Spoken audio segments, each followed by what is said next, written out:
Hey, thanks for joining us on the Free Roll Podcast today. I got a couple buddies with me today, Kyle Hinkle, purple belt from the base, and Nick Schultz, purple belt from SBG Idaho. We kind of had a purple panel today, just kind of talked about what it's like to be a purple belt, what the expectation was like leading up to it, what our journey's been like, how it's changed, and where to go from here. It was a really good time just hanging out and talking about being at the crossroads of your jiu-jitsu career. I dug it. Are you passing it off to me right now? Was that look? Mm-hmm. Oh shit. I had a lot of fun. You guys teach me every time I'm on the show, and I say it on every show, but every time I'm on the show, I learn more. I think a little bit more as far as the way that I think of like jits and angles. And I don't know. I talked a lot more on this show than most other shows, only because we've put together the whole purple, what did you call it? The purple panel. We put together like people who kind of allowed me to kind of geek out and enjoy my perspective as an outside individual looking in on the sport.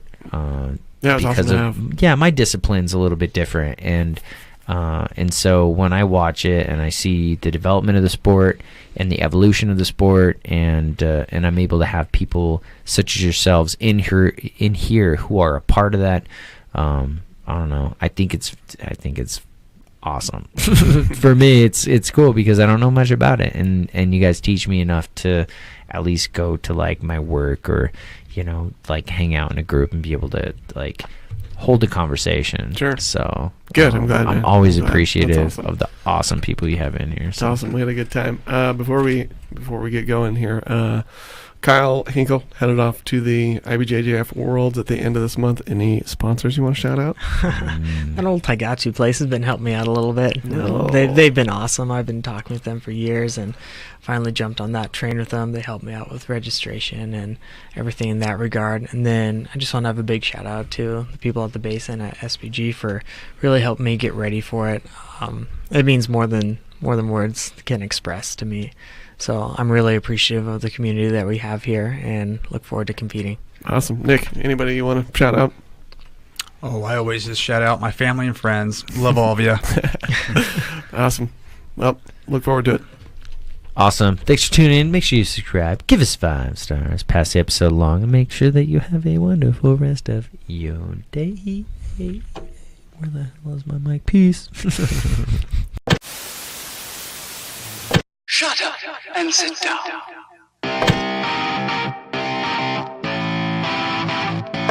Boom. Cool. Here with Kyle Hinkle and Nick Schultz, fellow jiu-jitsu purple belts. I'm excited for this. I've had this on the radar for a while. Wanted to get with you guys for a bit.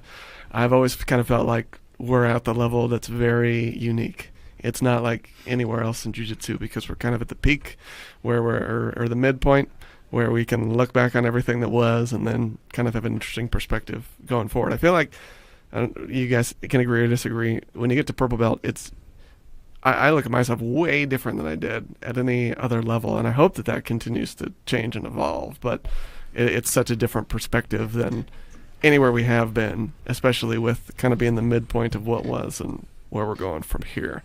How do you guys feel about being in this unique colored belt position? Yeah, it's kind of a crossroads spot to be in, with a tunnel going one way to that black belt. And the other way is, some people who start maybe to fall out of love with jiu-jitsu at this point because they've been doing it for a while or other priorities come up in life. But that crossroads is definitely where I feel the purple belt kind of lies on. It's an interesting transition as you go up through the belts. I know, as soon as you walk in with your white belt, you're just pretty much a beating boy for everyone for about a year. And you don't really know anything. It's like trying to play chess and only knowing how the pawns move. Then you get your blue belt, you start to get that feeling of accomplishment, and you're still getting the crap kicked out of you. And then purple belt comes along, you start to know all the basic fundamentals, stuff like that. You start to develop your own game, but then you have that big open ocean in front of you with how much you still have to know. Mm-hmm. Definitely. So, let's back up to the beginning. Nick and then Kyle, where did you start and what got you started? All right. Well, so when I started, I was actually just training down at the gym with my son, who's interested in becoming a fighter at that point. And I was just coming down there, essentially taking your fitness class, just getting a workout in. Had no idea that this would be something I'd be interested in doing until I just kind of watched for a while. And then, the curiosity kind of built and built and built. And I was like, well, I'm going to give this a shot, even though I had kind of a fear of that kind of intimacy of rolling that closely and touching that people that closely and getting into the sweat and all that kind of stuff and having people touch your neck and all that kind of stuff. But it was the start. It really was just basically observing and just kind of hanging out until I thought, well, I'm gonna dive in and put my toe in the water and see what this is like. For me, I started wrestling really young. And I wrestled all the way through college, just up at U of I in their NAIA program. And I remember right after college, I hit up old Mitch Coates, and I asked him about wrestling classes, and blew it off for about a year after I graduated. And then finally I said, all right, I'll come in and play. And I remember Mitch was my very first role in jiu-jitsu in a gi. And that guy just put me through the ringer. I had no idea what to expect. And I was like, I'll just try harder. And then he just kept on beating me harder. I was like, what the heck? Then right after Mitch, this about 40-year-old pharmacist-looking guy tapped me out about 6 times in 6 minutes. I come out of there, I go, man, I'm fresh out of college wrestling. How is this guy it could be my dad is just kicking the crap out of me? And I got hooked from that point forward. Interesting that you come from 2 totally different places, a lifetime of grappling versus some trepidation going in. None. No grappling whatsoever. Not at all. It's interesting that your fear was more just the intimacy of being so close to someone and rolling. You didn't say you were afraid you were going to get hurt or beat up or injured. It was just boundaries. I've done some other stuff that I found scary, like climbing, rock climbing, some other things like that I felt that, my physical life was actually in danger as well. So it wasn't so much getting hurt. It was more just that getting in so close with another person and being overwhelmed by another person. That was a scary part for me. Like, how am I going to handle that kind of a close fighting quarters? Just feeling like you're in a dishwasher. Yeah, really. And it literally did feel like you were drowning. Like you would get in there with these people, and it was pretty intimidating, and it was hard to keep wanting to come back and do that. So. And how do you feel now? Oh, I love doing it now. Oh, yeah. And I still get beat up, but I still have a great time with it, and I know how to stay safe now, and so it's not as intimidating. I know where I'm at when I'm doing jiu-jitsu now, so it's a very different experience. So for you, lifetime of grappling, but never in a gi. Yeah, it was really weird because I was so skeptical against it for the longest time, and then when I finally put it on, I just totally fell in love with it, and I thought it was kind of interesting. Similar to you, when I first came in, you start to think that everyone's just an absolute savage and they're just out to get you. Yeah. And then the longer that you do it, you realize everyone's just a bunch of weaponized nerds. It's people from like all walks of life, from engineers to social workers, and they all share that same passion. It's really cool. And I like how it's such a dynamic sport that you can have it as a hobbyist, or you can take it to that competitive level and really perform and have a really good excuse to travel. It's interesting. I always have to tell people, and it kind of blows their minds, that it's one of the, like you said, it's a rare sport that you can start at any age. Like if I'm 35 and I decide I'm super into football, there's no league that I can go just randomly join and get proficient at. I mean, I can go pick up flag football with buddies, but like not get like skilled or proficient at. Whereas for some reason of all sports, fighting and jiu-jitsu, it's anyone can start. Well, that's kind of the cool aspect about jiu-jitsu compared to other sports, like football, for example. You can get blindsided, you can get random concussions, stuff like that, but with jiu-jitsu, you see everything coming at you. It's all straightforward. You know where everything's going. People say it's always good for your health, but I feel like it's it's directly proportional with the amount of time I train, with not only the amount of tape I use on my hands, Same. but the amount of times I want to go see a chiropractor or something to help realign me and stuff like that. I'll tell you, I'll take tape and chiropractic adjustments over head trauma any day. Yeah, no brain injuries. That goes quick. Yeah. That goes quick. Well, what do you remember about being a white belt? You kind of mentioned it a little bit earlier that you're just a punching bag for everybody. But other than getting your ass kicked all the time, What do you remember thinking about jiu-jitsu, or what were your visions about your future at the time, or what did you think about the sport on the whole? For me, I thought it was, I enjoyed white belt because every day you got to learn something new. Like, they could show you the simplest thing, and you thought, oh man, this is amazing. And, it's kind of sad because, like, the more you train, the more you still learn stuff new every day, but it doesn't have that same spark. You're more focused on, like, the small details of the basics and how you've been practicing something wrong for 3 years and then it's finally catching up to you and stuff like that. So having that constant, like, new stimuli was really cool for me at white belt. Yeah, when I was brand new to the sport, I was completely ignorant about it, and so, like, I would go to these fights with my son, and I was that guy, like, stand them back up, I was like, they're on the ground. I was like, what are they doing? I don't understand. And to me, it wasn't fighting. It was on the ground. You were just kind of holding someone down. And, but when I actually experienced it, and when I was with Coach Bill, and he was kind of doing some stuff with me, and just the intricacies of each little move, and one little adjustment here can make an enormous difference over here, and it became really addictive for me. And so it was because it became like it's kind of an intellectual sport at that point. Sure. Yeah. So. And definitely a sport for the brain. That's for sure. Do you remember having any, like, opinions or maybe, I don't know, arrogance or anything else that you thought at the time that you look back on and you're just like, I was so naive? I think it definitely changed your perspective on people in general. I know, like, when I first came in, I'd see some of the guys in there, and if I would have gotten in a confrontation with them outside of jiu-jitsu, I'd be like, oh, no, it's no problem. Like, that guy, I'm not worried about it.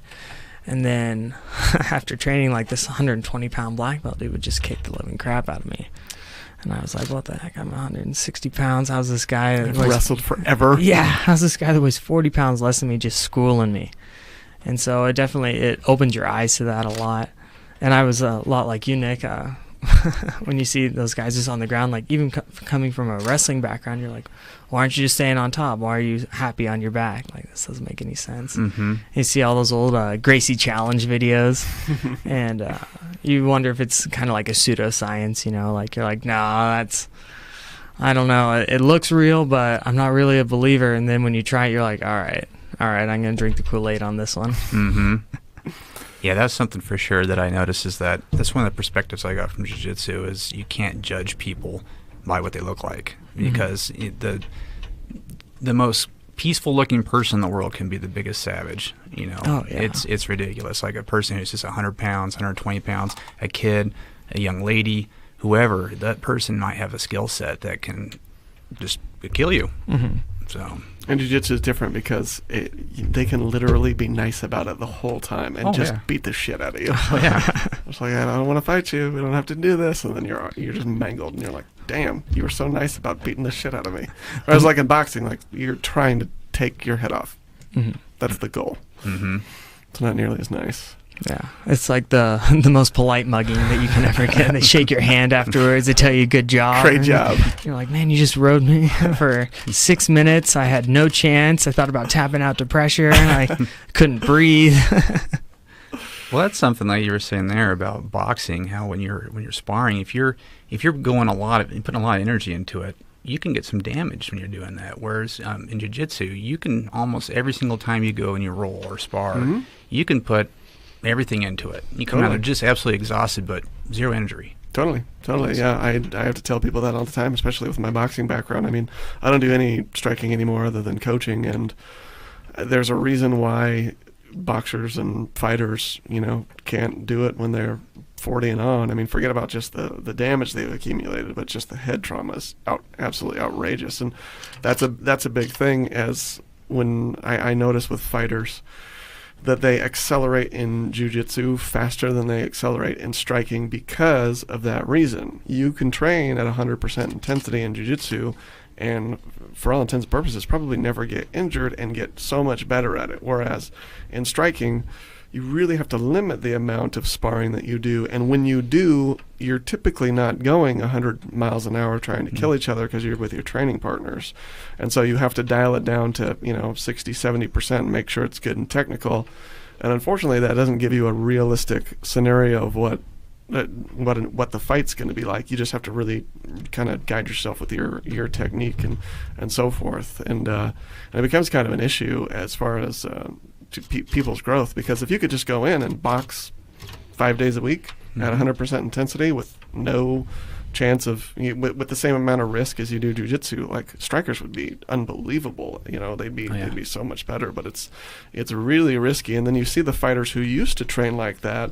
You hear about it now with the Chuck Liddells and Babalu Sobrals. He was a recent one that came out and said that he has almost no memory. He has trouble tying his shoes and walking and stuff like that. And you go, that's because you guys used to train with 100% intensity every day, and you'd get knocked out and come into the gym and get knocked out again. And it is not sustainable as a combat sport. You don't see anyone boxing in their 50s. No. You see jiu-jitsu guys doing it until they die. No. And then with that as well, to be able to train at more aliveness with more intensity, I think for those people who are white belts coming in, like me myself, or trying to learn a little bit of self-defense, it feels really real. Like, I can actually get into a real confrontation here, working this stuff, and get real results, or really see how the consequences go, and be able to walk away and come back the next day and improve. Definitely. So definitely, it's an interesting dichotomy of, like you said, you don't know what anyone knows, and it's this dichotomy of like I have a tremendous amount of confidence in myself should I ever be in that scenario. At the same time, like, understanding the mechanics of fighting and not knowing what other people know, I do everything I can to avoid that. Absolutely. I never want to have to prove it anywhere at all. God forbid. Yeah, there's a person that used to come to our gym who said if you saw someone with cauliflower ear, at least there was a little bit of a sign that you don't mess with that person. It didn't matter what they look like, but they had that one aspect. You're like, okay, never mind. Compare it to the rattler on a snake. It's just like, danger. Yeah. This is dangerous. How do you not have worse cauliflower ear? Oh, it's horrible. My little brother loves it, though. Anytime I get new in-ear headphones, he just yoinks them from me. And he absolutely loves it. I used to make fun of Matt Jones about his ears. They're all the bad. time. They're bad. Like, they're I'd always be like, closed up. "Yo, how do you listen to music all the time?" And he'd be like, I've heard that joke before." I do the over-the-ear headphones. That's exactly what he says. I just put over the ear headphones. But yeah, continue about your ears, because for real though, I've always wondered the same. Like some of the individuals who have wrestled their entire lives or boxed a long time, like you're bound to get cauliflower ears. You get comfortable, you train without headgear, and it just happens. And fortunately, I've had my ears, like I've had the fluid pulled out, but for the people who don't and they take it as a trophy, which I 100% agree with. I think you should, especially if you work your ass off and that's what you do. I think it's important to like show like the hard work and the grind. It's like having rough hands as like somebody Carpenter. who lays, Totally. carpenter, or like lay. That's true. Whatever it is, it's the same thing. Like you're gonna have rough hands, you have rough ears. Same thing. You take some pride in it. Yeah, you take pride in it because it means that you're like you work hard.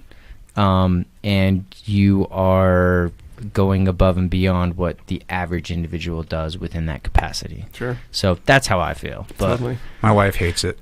Absolutely hates the ears. it. Oh, absolutely. Yeah. Do you have hates it. cauliflower ears pretty bad? And just a little bit. Not even that bad, but it's enough that it's...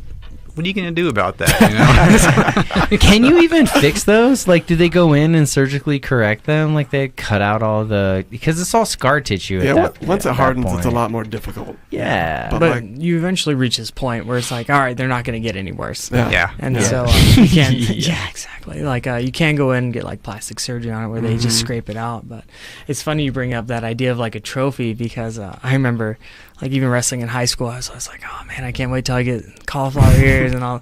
And then as soon as I started getting it, my perspective changed 100%. It's not enjoyable at all. You can't sleep on that side of your head. I must have gone through thousands of little insulin needles to drain out all the Draining them. fluid on it. Ugh. Yeah, but I was too stubborn to actually take time off. and I had too much of an ego to wear headgear. So then eventually it hardened up, and now it's like, all right, well, if I get hit in the ear, it's not going to get any worse. So Right. I don't see the headgear works for jiu-jitsu. I mean, it always gets pulled off every time. I've never seen anybody use headgear for jits. It's rare. Yeah. It's pretty rare. Yeah. I see it a little bit. Wrestling, and even in wrestling, I don't even see it that often. Like, I used to wear it only during matches when I'd wrestle. I would practice not training, not practice. I wouldn't wear headgear. Yeah, you'd wear it when it started to get like really bad, and then you're like, all right, and now I got to, so I can keep on training. Like that's the only time that you would wear it because it's like sensitive and damaged and stuff. Yeah. Because every time someone collar ties or locks up with you, just no, please stop. Knock it off. Yeah. You know that this is actually a topic that steers a lot of people away from jiu-jitsu. I've heard a lot of people say, I don't want to do it because I don't want the ears. Interesting. Because we'll think about, like, okay, maybe not across the board, but a lot of women don't want to get it. Yeah, that's true.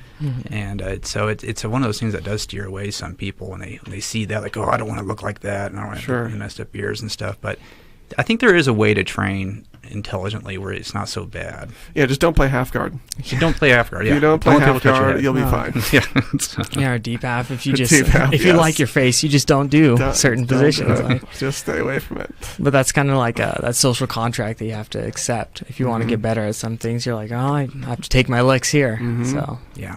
Well, I liken it to like when I boxed. By the third time I broke my nose, the doctor was like, we can repair this, but if you're going to keep boxing, like, let's just not until you're done. And then one day when you're done, get it fixed one time and just move on. But until then, we're just going to keep doing this. Yeah.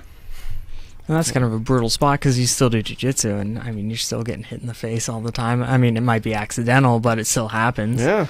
Like, and you always give them that excuse. You're like, oh no, I signed up for this. Yeah, so whenever someone to be expected. Yeah, whenever someone tags you, like they have that immediate like, oh sorry. He's like, no, it's part of the game. We're like, good. Keep going. I knew what I signed up for. I signed the waiver. Don't worry about it. The accidental black eyes too. That you have to explain at work. Yes. Are you part of Fight Club? And it's like, what's the first rule of Fight Club? You know this. My wife punched me in the face. Let's be real. That's what I would say. Yeah. Abuse, man. I can't go to anybody because who's gonna believe a dude who gets beat by his Nobody. wife? Nobody. Well, you know, Jits. Jits. You know what's kind of funny about that is I get more like random bumps and bruises from coaching kids class than I do from rolling with adults. Just flying limbs. Oh yeah, they're just little hellions on wheels. Those guys, and trying to get them anywhere is like herding cats. Oh yeah. And you get like random elbows and knees and water bottles, everything, the whole 9 yards thrown at you. So we're obviously all to the point that we're at, but I mean, I'm probably the same as you guys. I don't think I can count the number of people I've seen sign up, throw on a white belt, and a few months later I never see them again. So why do we stay? Why do so many people quit? Do you think at white belt, specifically at white belt? I got just obsessively interested in it. I got addicted to it, honestly. I mean, that's the word. I literally, like they say, fall in love with it. That I'm not sure how that happened, but that's something that happened really early on for me. And it was enough to drive me through several years of training regularly, through injuries, through getting beat up, through getting submitted thousands of times. Something about that. And I guess also I didn't really have a lot of ego, really, that I was trying to overcome. And so that was kind of sensitive about getting beat. I knew I was going to get beat. Sure. Yeah, so I went into it. So maybe that's some of the reasons some people leave right away because they're like, I can't stand coming in here. I'm a type A athletic kind of person, and I keep getting beat. I keep getting beat. Yeah, and they just kind of walk away. They're like, I'm done with this. And but for me, it was just like, no, this is great because I learned this little tiny thing, and now I'm doing better. And now it's I kept seeing myself improve. And yeah, I'm not sure. But I think just that falling in love right off the bat was what kept me in it. Well, one thing I like that perspective on it. One thing that I really liked about starting is, unlike other sports, there's no instant gratification in jiu-jitsu that I've picked up on. It's not like basketball where you can, if you throw enough free throws up there, 3 points, you'll eventually make one, right? Jiu-jitsu is a lot more calculated. You don't hear very many stories of somebody getting a lucky armbar, right? Like, because to get caught in jiu-jitsu, you have to mess up a couple times, right? And when you're first starting, you have no idea what you're doing. And so it's just uncalculated and just this big old hot mess of a person just flinging themselves at you. For me, I enjoyed that struggle. I enjoyed that grind. I knew that it wasn't something that I get in a year. Like the little kids, like taekwondo and karate classes, you get a black belt in a year or 2 years, something like that. Cool. Yeah. Jiu-jitsu is one of those things, and I think this is pretty universal across the board, especially with having like minimum time at each belt. It kind of preserves that art and it makes it so that it's legitimate. Like when you get that promotion, and I know you guys at SPG, you run through that gauntlet, and so you really feel that connection to it. You have that whole social network behind you, and that's a big motivating factor for a lot of people. For sure, definitely. What year did you start doing jiu-jitsu? Oh God, do you remember? I think 2014. Okay. Yeah. Okay. What about you? Do you remember? I don't really remember. It's all kind of a blur. Well, you were already at the gym for so long. Yeah, it just kind of happened one day. Yeah, it did. Because I had a good year and a half doing kickboxing and fitness with you before I touched it. So I'm going to say around 6 years ago. Yeah, I tried to kill everyone in that class. So if you made it out of that class, you think jiu-jitsu is just fine. Yeah, yeah. Those are deadly classes that camera taught. They were really good. Do you remember when you got your blue belt? Same time you did, right? Was it the same one? Yeah, same one. I think it was right. I think you're right. I think we got it at the same time. What about you?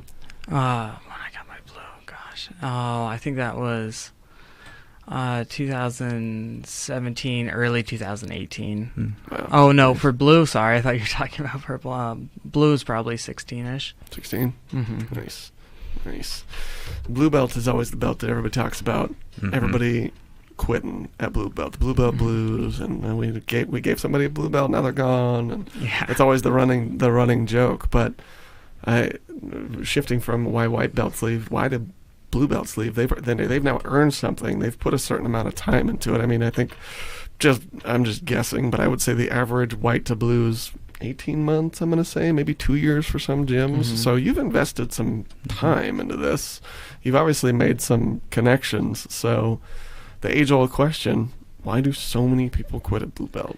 Well, I kind of think it's a bit like I was saying at the beginning, it's that crossroads that we're at purple. You're kind of at that at blue belt, actually. And it's kind of where that passion is starting to maybe drop off a little bit, like you've been doing a lot of this, and all the other things in life are coming up, like your job, your wife, your kids, all this other stuff. And you're like, okay, can I keep putting daily, at least 3 times a week into training this? And so like sustainability of being able to do it. Yeah. So in when it's a little bit kind of like maybe I've been doing this long enough that early romance is kind of worn off, and so you're like, well, but I could do this on the weekends with my friends, or I have to work on my job right now because there's a promotion on the horizon, or whatever it might be. I think there's a lot of people who just kind of change their priorities. Sure. So. Well, not only that, but then, like you said, you do have that investment in, but you still kind of getting picked on by other people in the gym, and not in a bad way. But you feel like since you've made that investment, you should be able to be more on the offense and stop playing defense 24/7. And you're just realizing, you're like, oh man, there's still so much more that I can do. And I feel like a lot of people, they're happy with a blue belt. Like they'll sign up just so they know how to defend themselves should they get in a poor altercation in front of a pie hole or something downtown.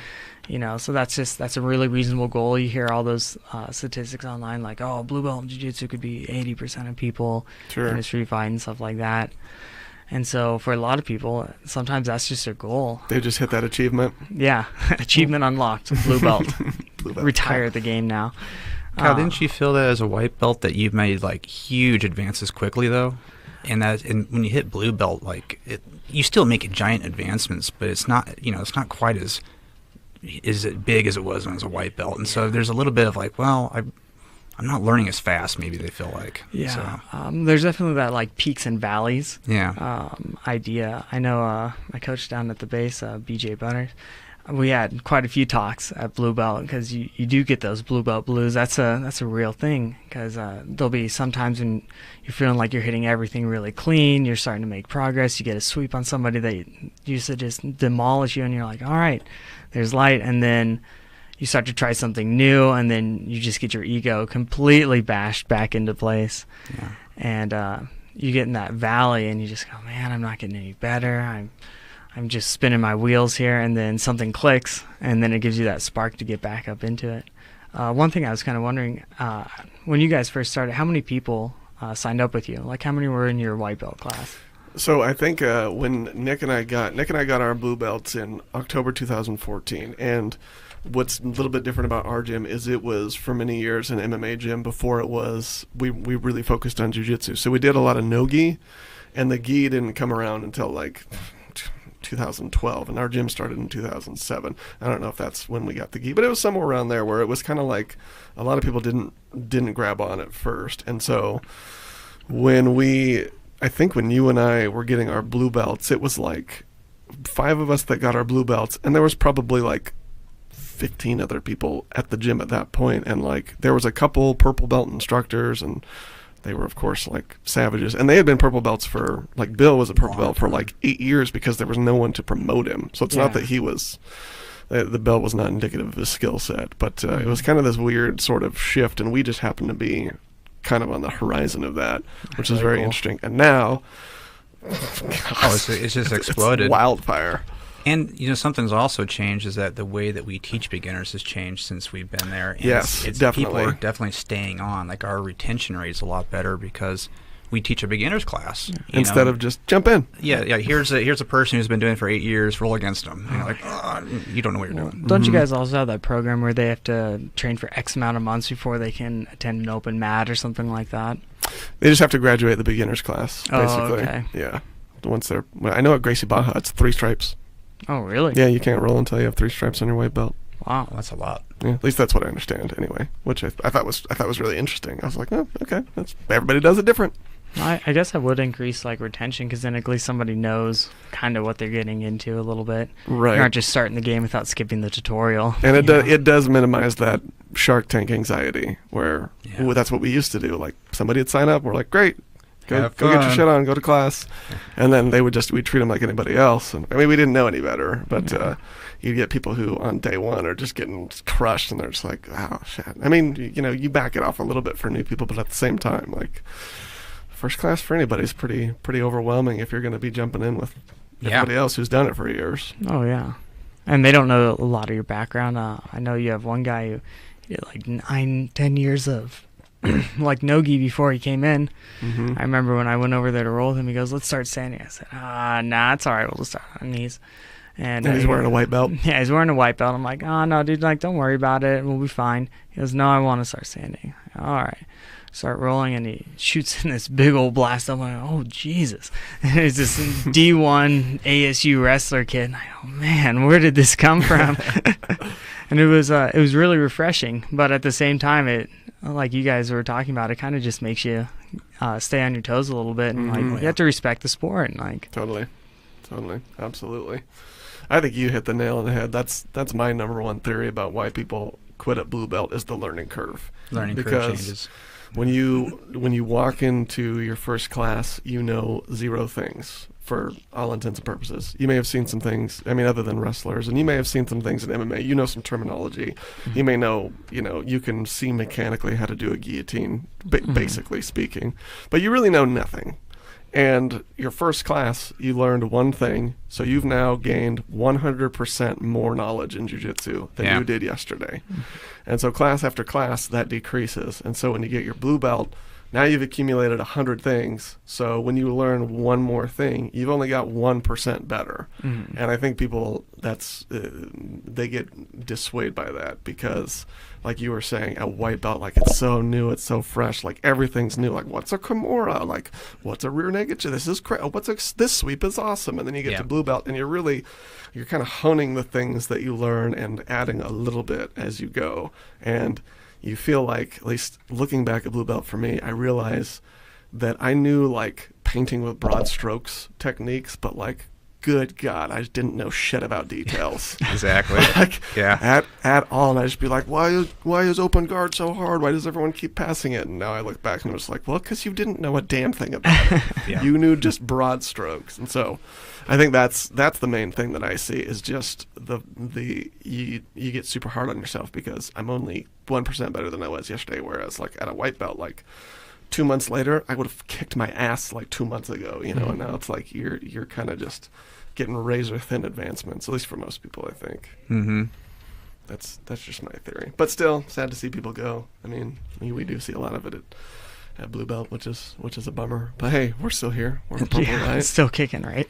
And that's the vast majority, I think. I mean, I Mhm. really don't feel like a lot of people hit purple. No, I would say It's a big drop off. huge drop off. Yeah, I mean, even when you got your purple belt, I remember like, I remember at an Ironman. I don't think it was yours when you got your purple, but it was one of them. I remember I was looking down the row, and I counted like 25 blue belts that were there at the Ironman. And in my head, I was going through all the ones that I remember being at their Ironman, and it was like another 25 or 30. And then I look over at the purple belts, and I'm just like, there's Avita, Chino, and Steph, and I think Steve's not here. Like that's it. Like that was the difference between how many people get here and how many people get there, which is it's just kind of alarming, really. Do you guys have the same attrition over there? I'd say it's pretty close. I remember when I first signed up, there were 28 people that signed up with me. I looked back on the picture before I came to this just so I could count it up for you. And out of that, I think 3 of us are still training, and we're all purple. Yep. So a lot of them dropped off at blue, like you guys were talking about. And I think, again, you kind of killed it. That improvement goes down tremendously. I mean, it'd be a goal for me to get 1% better each day. That'd be a big. That'd be big huge. moment. Yeah, that'd be a huge change. I mean, I always tried for that. Even when I was a white belt, I was like, I just want to get 1%, and I want to carry that mentality till I reach the top of the totem pole. Give me one more thing I can do. Yeah, just one more, and then some people have that goal of like, well, I want to be the best white belt, and then I want to be the best blue belt, and then I want to be the best purple. And sometimes when you do that and you get into blue especially, you see people that have been at blue for like 4 or 5 years, or someone that took a break then came back. You're like, what the heck? How's this guy the same rank as me? And he's just trotting all over me. And so blue belt's really a big ocean, especially in competition, because that's when you get everyone from those wrestling backgrounds and stuff like that. When you get to purple, you know everyone's pretty locked in. Totally. Like they've made it like part of their life. It's more of a commitment to them, and I think that might be one of the big differences between blue and purple. There's a big chunk of blue belts too who are professional fighters who just don't train the gi, but they have a ton of experience on the ground, and they're like you said, it was a big ocean. Like Yeah. I've been in some competitions with blue belts, and it's like, whoa, this guy's been doing this forever. Yeah. And So they're just not getting technically advanced. Like, Exactly. they're not actually getting stripes and belts and Well, so yeah. forth. If you remember last year, I believe it was Ed Ruth. He competed at blue belt, and he's a D1 All-American wrestler, just an absolute stud. You see him walk in there with some guy who just has been doing just pure gi jiu-jitsu and started like 3 years before. They're like, what the heck is going on here? These are Not two different really athletes. indicative of skill. Oh, no. Yeah, I feel like once you hit purple, I mean, obviously, like, I don't give out belts, but just kind of viewing how people give out belts and why they give out belts and stripes, I think is sort of an interesting view on like coaching psychology. And I think it's a very difficult thing to understand because it's very subjective. Like in jiu-jitsu, we don't have a curriculum, not a set curriculum where like you learn these 10 techniques, you're going to get your next stripe, and then these 10 techniques, and so on and so forth. So like, well, all of us got our purple belts at way different times in our game. Like we all have way different games to get our purple belt. But I feel like when you get a purple belt, your coach is basically recognizing that like you're kind of a lifer. Like you're not going anywhere. You're always getting better. You have the right tools. You have the right mentality when you come in. And I feel like if you get your purple belt, there's someone is saying like we recognize the fact that you're going to do this until you die. Like you will be a black belt. Well, there's so many factors that go into, and again, much like you, I don't deal out any belts or anything like that. But I feel like the belt progression system's different for everyone, right? Totally.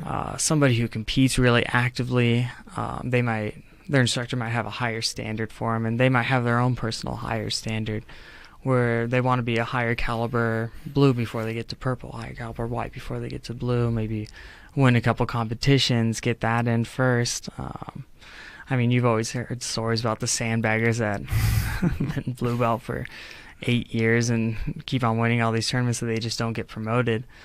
But some people, like, it's the maximum skill that they're gonna get, and you're like, well, do I keep them at this level, or is this the best that this individual can do? Mm. So it's an interesting perspective on it. It's true, definitely. It is, and I feel like I'd like to hear your feedback on this, both of you. Is I feel like the mentality is different because the blue belts who have a tough time progressing versus the blue belts who get to purple is, from what I see, is the blue belts who have a tough time keep coming to the gym desperate to win, Mm-hmm. whereas the blue belts who get to purple belt come into the gym and treat it like a classroom, like versus a competition.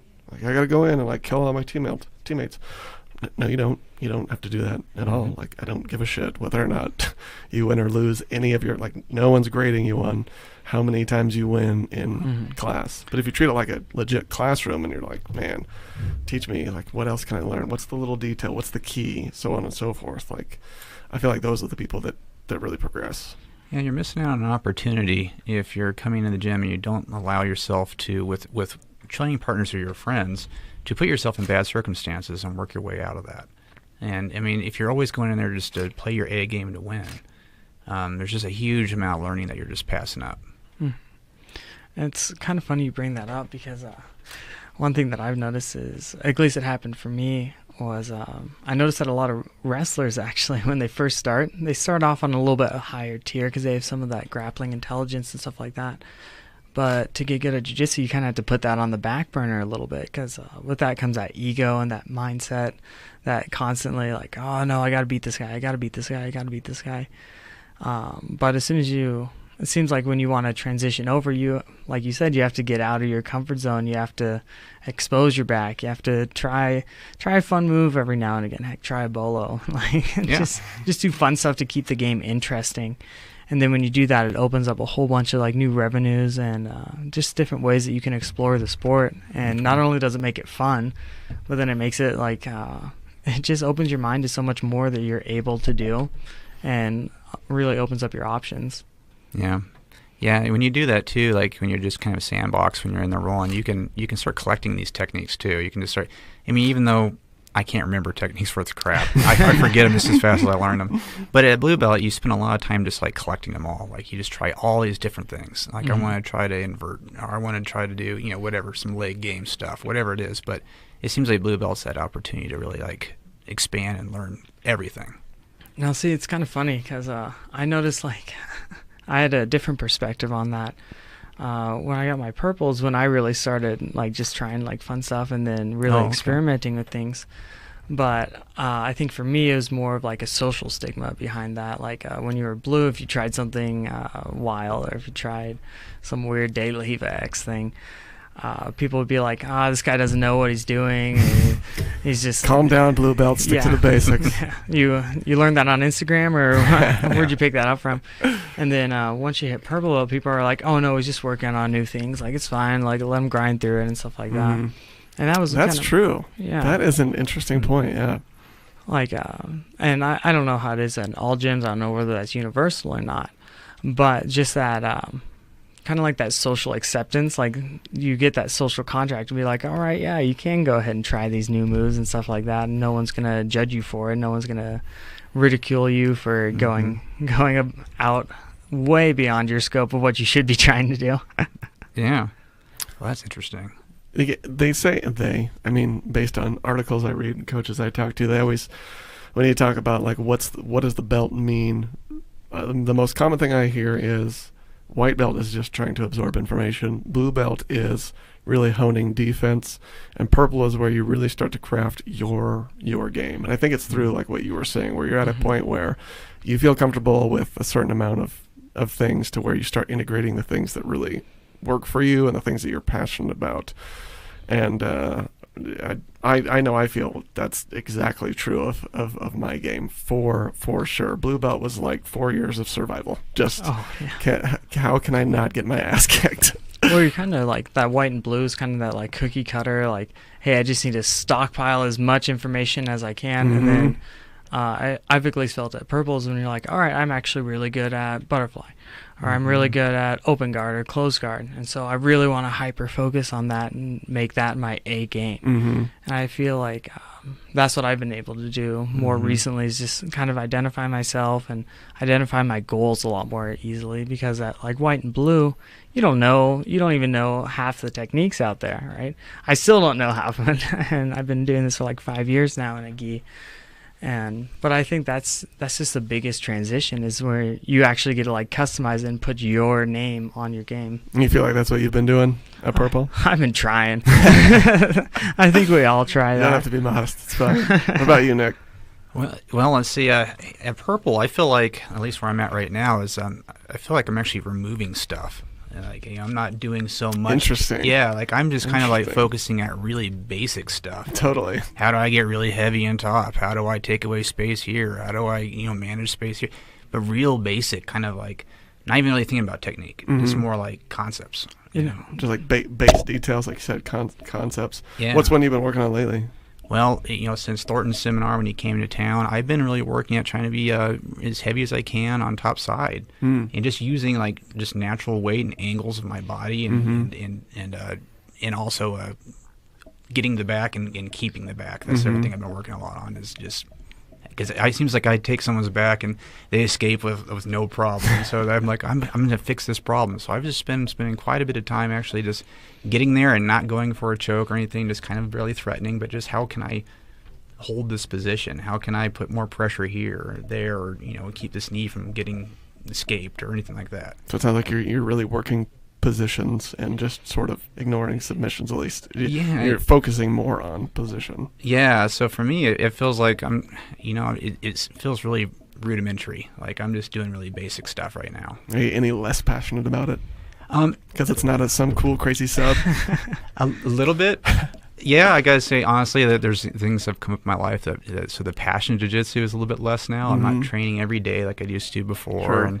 and I'm getting a little older, so I get hurt a little more than I used to before, and so I like to recover. But so some of that's gone away. But the interest in jiu-jitsu, I still like when going backwards. Actually, like looking at these like real basic things is actually kind of exciting now, and where it was like. Before, it was like some major move was exciting, and now it's like, yeah, that's cool, but that's like 15 steps. Yeah, right. And so I want to do something really basic, and if I can do that, I feel really accomplished. So. Nice. Do you feel like you're kind of starting to figure out your A game, and what have you been working on? Well, that's actually interesting that you brought up going back to the basics, because I was talking with my coach at the base, and I was kind of getting in a little bit of a rut where jiu-jitsu wasn't becoming as much fun to me. And it's starting to feel more like a chore rather than a passion. And he goes, Kyle, you got to focus on the basics, man. I go, what? I said, I've been doing the basics for like 5 years. What are you talking about? He goes, how many fundamentals classes do you go to compared to open mats? And I don't want to talk numbers here because that's not one of my favorite. But he goes, it's the beauty in the details. Like when you change one small thing in your top side pressure, it goes from like, oh, that kind of sucks. Man, I really want to tap out the pressure, but my pride won't let me. As soon as you start breaking it down and finding out like how things tick and how things work and the small details, that's when it starts to get. At least it re-sparks it for a little bit. You're like, man, I'm winning wars of attrition not because I'm in such better shape than you. It's just because I was moving more efficiently than you. And that's been something really interesting to me. Yeah, I kind of like to identify just for fun as the sloth, essentially, in jiu-jitsu. Everything's really slow and controlled. And We call him Sloth Jitsu. Yeah. That's Nick's name. I don't do anything fast when I do it, unless I have to. But no, but that's just essentially just those little tiny things. Sometimes if I turn my neck and put it in this position, my posture changes like this, and that makes a huge difference. Just all these little things are what interests me right now. And I mean, I'm not saying like I like the big flashy awesome techniques and stuff. That's still pretty cool, but That's still pretty rad. It's still really awesome. Yeah, and I wish I could do a lot of that stuff, but honestly, I just I feel like right now I just want to kind of get really good at these basic things. And then try to, like, this is my game plan, then try to funnel people to my A game. Like, get all these things down, and then how can I start playing chess. Like, how can I force my A game on people then? Sure, not get sucked into their game. Yeah. Playing defense the whole time. Yeah, I'm kind of playing that like funnel game. I know Brad Bentley. He's had this long talk with me about it. He's like, "Well, if I just take away this, then I know he has to move this way." I'm like, well, yeah, of course. And then, but you never think about that until someone tells you, and then you're like, "Oh, that's why you grabbed that. That's why you led me down that wormhole a little bit."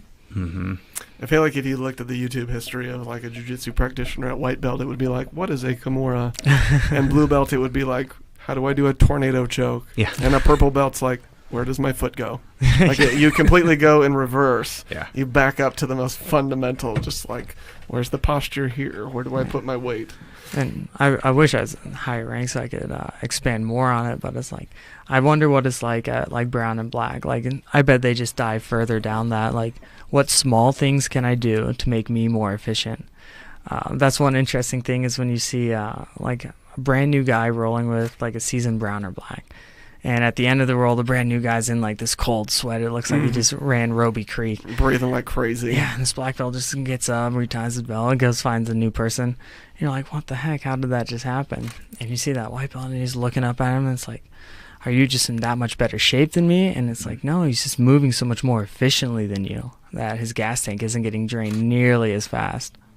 Yeah, have you ever okay, hopefully this doesn't get me in trouble with people afterwards, but have you ever noticed there's a fair amount of black belts that aren't really athletic looking? Like, they have some round bellies and stuff like that, and they're just really... Very unassuming. Yeah, exactly. It's like, it's nothing... It's not athletic for them anymore. It's almost like they've gotten so efficient, so good at these different things that it's not a workout anymore to go do jiu-jitsu. Yeah. It's like, I don't know. It's just fun. I'm not there. I sweat like crazy still. Same. I was dying today. Oh, God, yeah. That's for sure. Well, you definitely, like, especially when you're going up against someone that that you know has been in the game longer than you, like, coming from, like, a younger guy's perspective, like, you kind of flex a little bit of your athleticism to try and keep up, and that's at least my goal is if I roll against someone who I know has been training a lot longer than me, my only goal is to give them a good roll, right? And so sometimes I do have to bank a little bit more on that athleticism. And then afterwards, I'm like, God, man, like my lungs are burnt out. And then some guy comes over, oh, you want to get it rolling? And you can't say no. It's like you just roll with the punches on it. And then you, at the end of the day, you break it back down. And you're like, wow, why was I so tired after the third or fourth round? And you're like, oh, it's because I just went crazy and just bat shit crazy on this one guy because I tried to keep up with him. So. Now that we're all kind of in a position where we talk about like we're starting to develop that A game, how did your game compare, other than the obvious, to when you were blue and white belt? And so what I mean is, like, is it just a much better version of what you were doing, or is your game like totally, are you doing things that you did not expect would be your style? Like, how when you look back, did you think like for me, I used to only do no-gi. I hated the gi. I did it because I felt like I had to. I only liked no-gi. I liked scrambles, and I really just wanted to be a top player. Like, I just wanted top pressure. I always wanted to stay on top. And now, like, I do no-gi to supplement my gi. I fight off of my back every single round. I hate being on top. It's like totally 100% opposite of where I expected, because I expected when I was purple belt, like, my top pressure was going to be sick, and like my no-gi was going to be awesome, and like gi was fine, but like I was just going to be a better version of what I was, where actually I couldn't be more different from where I thought I was. Same for you guys, or different? Yeah, I feel like it's actually changed quite a bit from white to blue. I don't know if it's it because of my personality or what it is, though, but I actually went to my back quite a bit. Like, I just played quite a bit of people in my guard or in my open guard, and that's where I was comfortable. And being on top felt like immediately once I got into a position there, people were just escaping. So I was like, I'm going to learn how to submit everybody from my back. And so I worked on that, but now I feel like I really like, if I can get mount, if I can get someone's back, or if I can get side control, or if I can be in half guard on top, I love it. It's like that's the place I like to be. Half guard on top. It's not a bad spot because it's like it feels like there's a lot of control and passing isn't so hard at that point. Sure. So sure, makes sense. Yeah. I'm kind of more along the lines with you, Cam. I came in, and I really like being on top. I was like, oh no, I don't get gassed as fast. I know at least a basic funnel of what to do. I know if I'm on top, I need to pass and then get to a mount. But then as soon as I got there, I was like, what the heck do I do? Like, I'm sitting on top of this guy, but I can't sub him, and he's sitting under here floundering. What's going on? And then as soon as you kind of put that wrestling a bit on the back burner, and then you start playing jiu-jitsu, it's a lot more fun, and you see, again, like so many different avenues that you can kind of go down as soon as you start playing that like closed guard or open guard, especially. I mean, it's a total glass cannon build. When you're doing it well, it's awesome, and you feel really flowy, and everything feels so dynamic. But then as soon as you get past, you're just, oh crap, man, I'm in bottom half, and this guy's just crushing my soul. And so I think it's definitely changed quite a lot. Since day one, Kyle. totally different. Where's your favorite positions and your least favorite position to be in? Oh, that's a tough one. Least favorite, or a favorite and a least favorite. I'd say probably least favorite is just bottom side control. I mean, people always say getting mounted is the worst. No, I strongly disagree. Way worse to be inside control. Oh God, yes, it's way worse to be in bottom side control. I mean, there's no real finesse way that I've come up with to get out of that. I mean, it's a hustle. You gotta flex a little bit. You gotta constantly move your hips out. You gotta constantly grind like that. It's like one of those positions that, like, once you've got there, you've already fucked up 5 times. Oh yeah. It's not like, oh, we start from here. This is a normal place to be. Yeah. It's like, I've made mistakes. Now I'm here. Now I've got to do twice as much work to get out. Yeah. And then kind of like Nick was saying, as soon as you start like breaking it down, you find like fun ways to get to the back and stuff like that, and that starts to become that driving factor for you. And then when you do get to back, like that's when you're like, all right, well, I got to keep on attacking, right? Like I can't just sit here or else they're just going to escape. And then, yeah, I got 4 points, but what of it? Like I gained nothing, right? And so I think that's kind of like the beauty in it is finding those transitions to like stable positions. Like that's been my favorite thing to do recently. It's just position to position, but getting there like efficiently and then just like settling into that position. Well, because there's always that age-old adage where it's like position before submission, right? Because you're not just going to get some random choke or armbar or leg lock from a super disadvantageous position. Like, I mean, it's always those outliers that get those I almost want to call it like gimmicky submissions, right? Like it's the submissions that work once on that person never work again. Like someone might get like a baseball choke from like bottom. You're just like, how the like they got it from like bottom side control. Yeah, like that one with the lapel. Oh, Cameron got me with like a gnarly one, actually. Let me tell you, it works one time on everybody, and it doesn't work twice on anyone.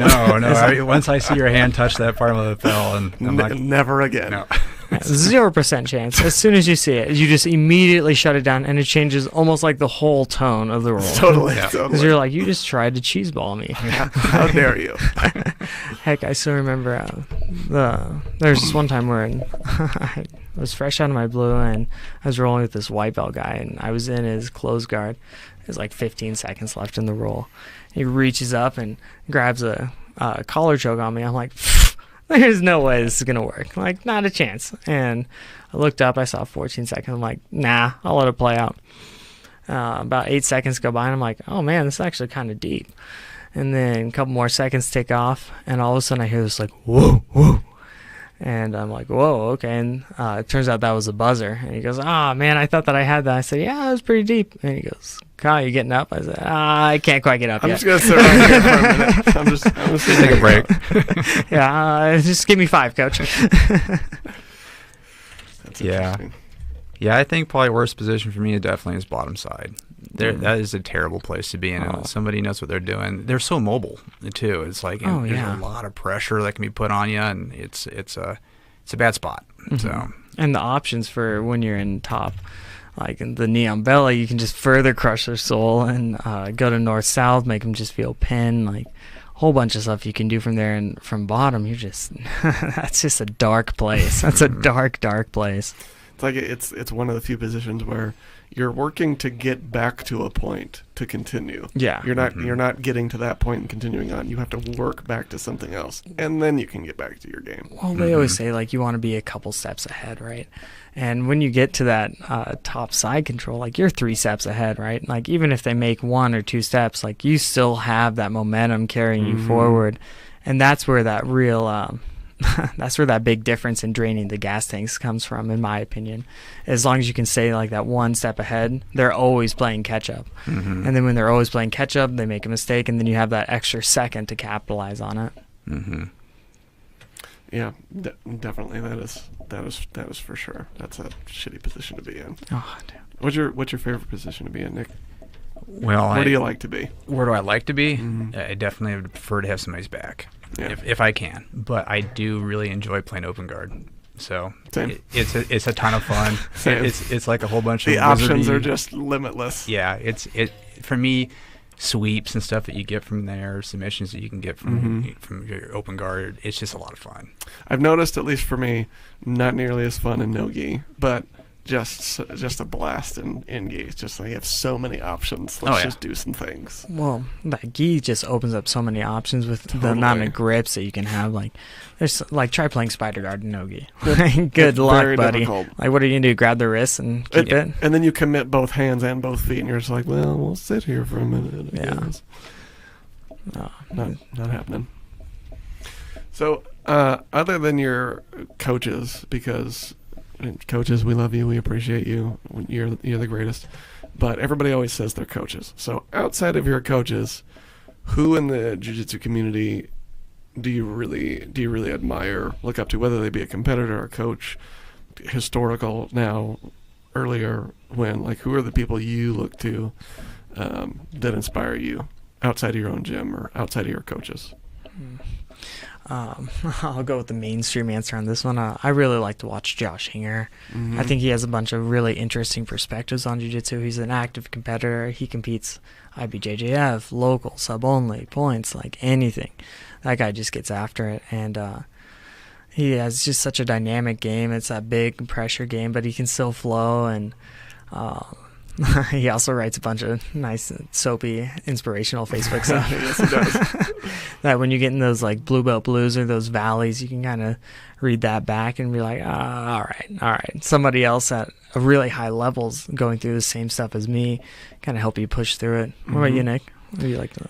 Well, so I know, Cameron, you asked this question quite a bit. It's like, do you follow the sport? And I'm one of the people who doesn't really follow the sport. And so most of the jiu-jitsu people I know are actually people within my own community, or other coaches in the organization, or the really big names that you might see. So for me, it's going to probably still be one of the coaches outside of our is like either Thornton or Frankel, probably John Frankel. What about those guys connects to you? Sorry? What about those guys connects to you? Oh, well, I really... Frankel has... Both of them have an interesting way of teaching, where it seems like every time I do a seminar with them, there's huge leaps and bounds I make when I come out of there. It's very much... both of those people are very much like the fundamentals. Both of them have a way of communicating jiu-jitsu that just appeals to me. They have a very intellectual why, the whys and hows, not so much the just the athletic part of it, but just the little tiny details I was talking about I'm interested in. And Frankel has a really interesting way of teaching jiu-jitsu where it just feels so flowy and like an art almost, like going back, beyond what other people are doing, like take that energy a little bit further. And I suppose the big reasons why I look up to those two people is because every time I work with them, I feel like I get a lot better. Nice. That's a good reason. Yeah. It's a very good. Pretty solid. Very good reason. I'm a jiu-jitsu junkie. I'm a total dork. Like I watch everything. I watch jiu-jitsu the same way that normal people watch like MMA. I don't watch a lot of MMA. You're hardcore. I'm hardcore. Your posts. Every time I see your posts, I'm like, who the fuck watches this? Who's this guy? I have no idea who these people are. But you know what? You make me follow it. Nice. Because I do look into that stuff because I figure, hey, you're somebody who understands like BJJ. Sure. So, I might as well follow the stuff that you follow. And I do. And I look up the brackets, and because sometimes you'll post like, who is this guy like saying this and this on the like world circuit or whatever it is in the JITS community. And I actually Google those people. Nice. And I look those people up. Nice. Yeah, Really I cool. do. Even though I don't do JITS, I wrestled growing up. I've Sure. done boxing. I've done everything. But the passion that you have for such a niche community, I'm somebody who is exactly the same way. Like, I find love in certain things that are a little bit different. And you by just deep different, dive I into mean, it. yeah, and by different, I mean it's like BJJ versus UFC. Most people are like subscribers to UFC, where they don't realize that it comes from the ground up. And like JITS, boxing, like the fundamentals, they all come from a different area until you get to that mixed martial arts. And so, for me at least, I usually will look when you call people out or when you say something about an individual who's on the circuit or who's about to go into a tournament.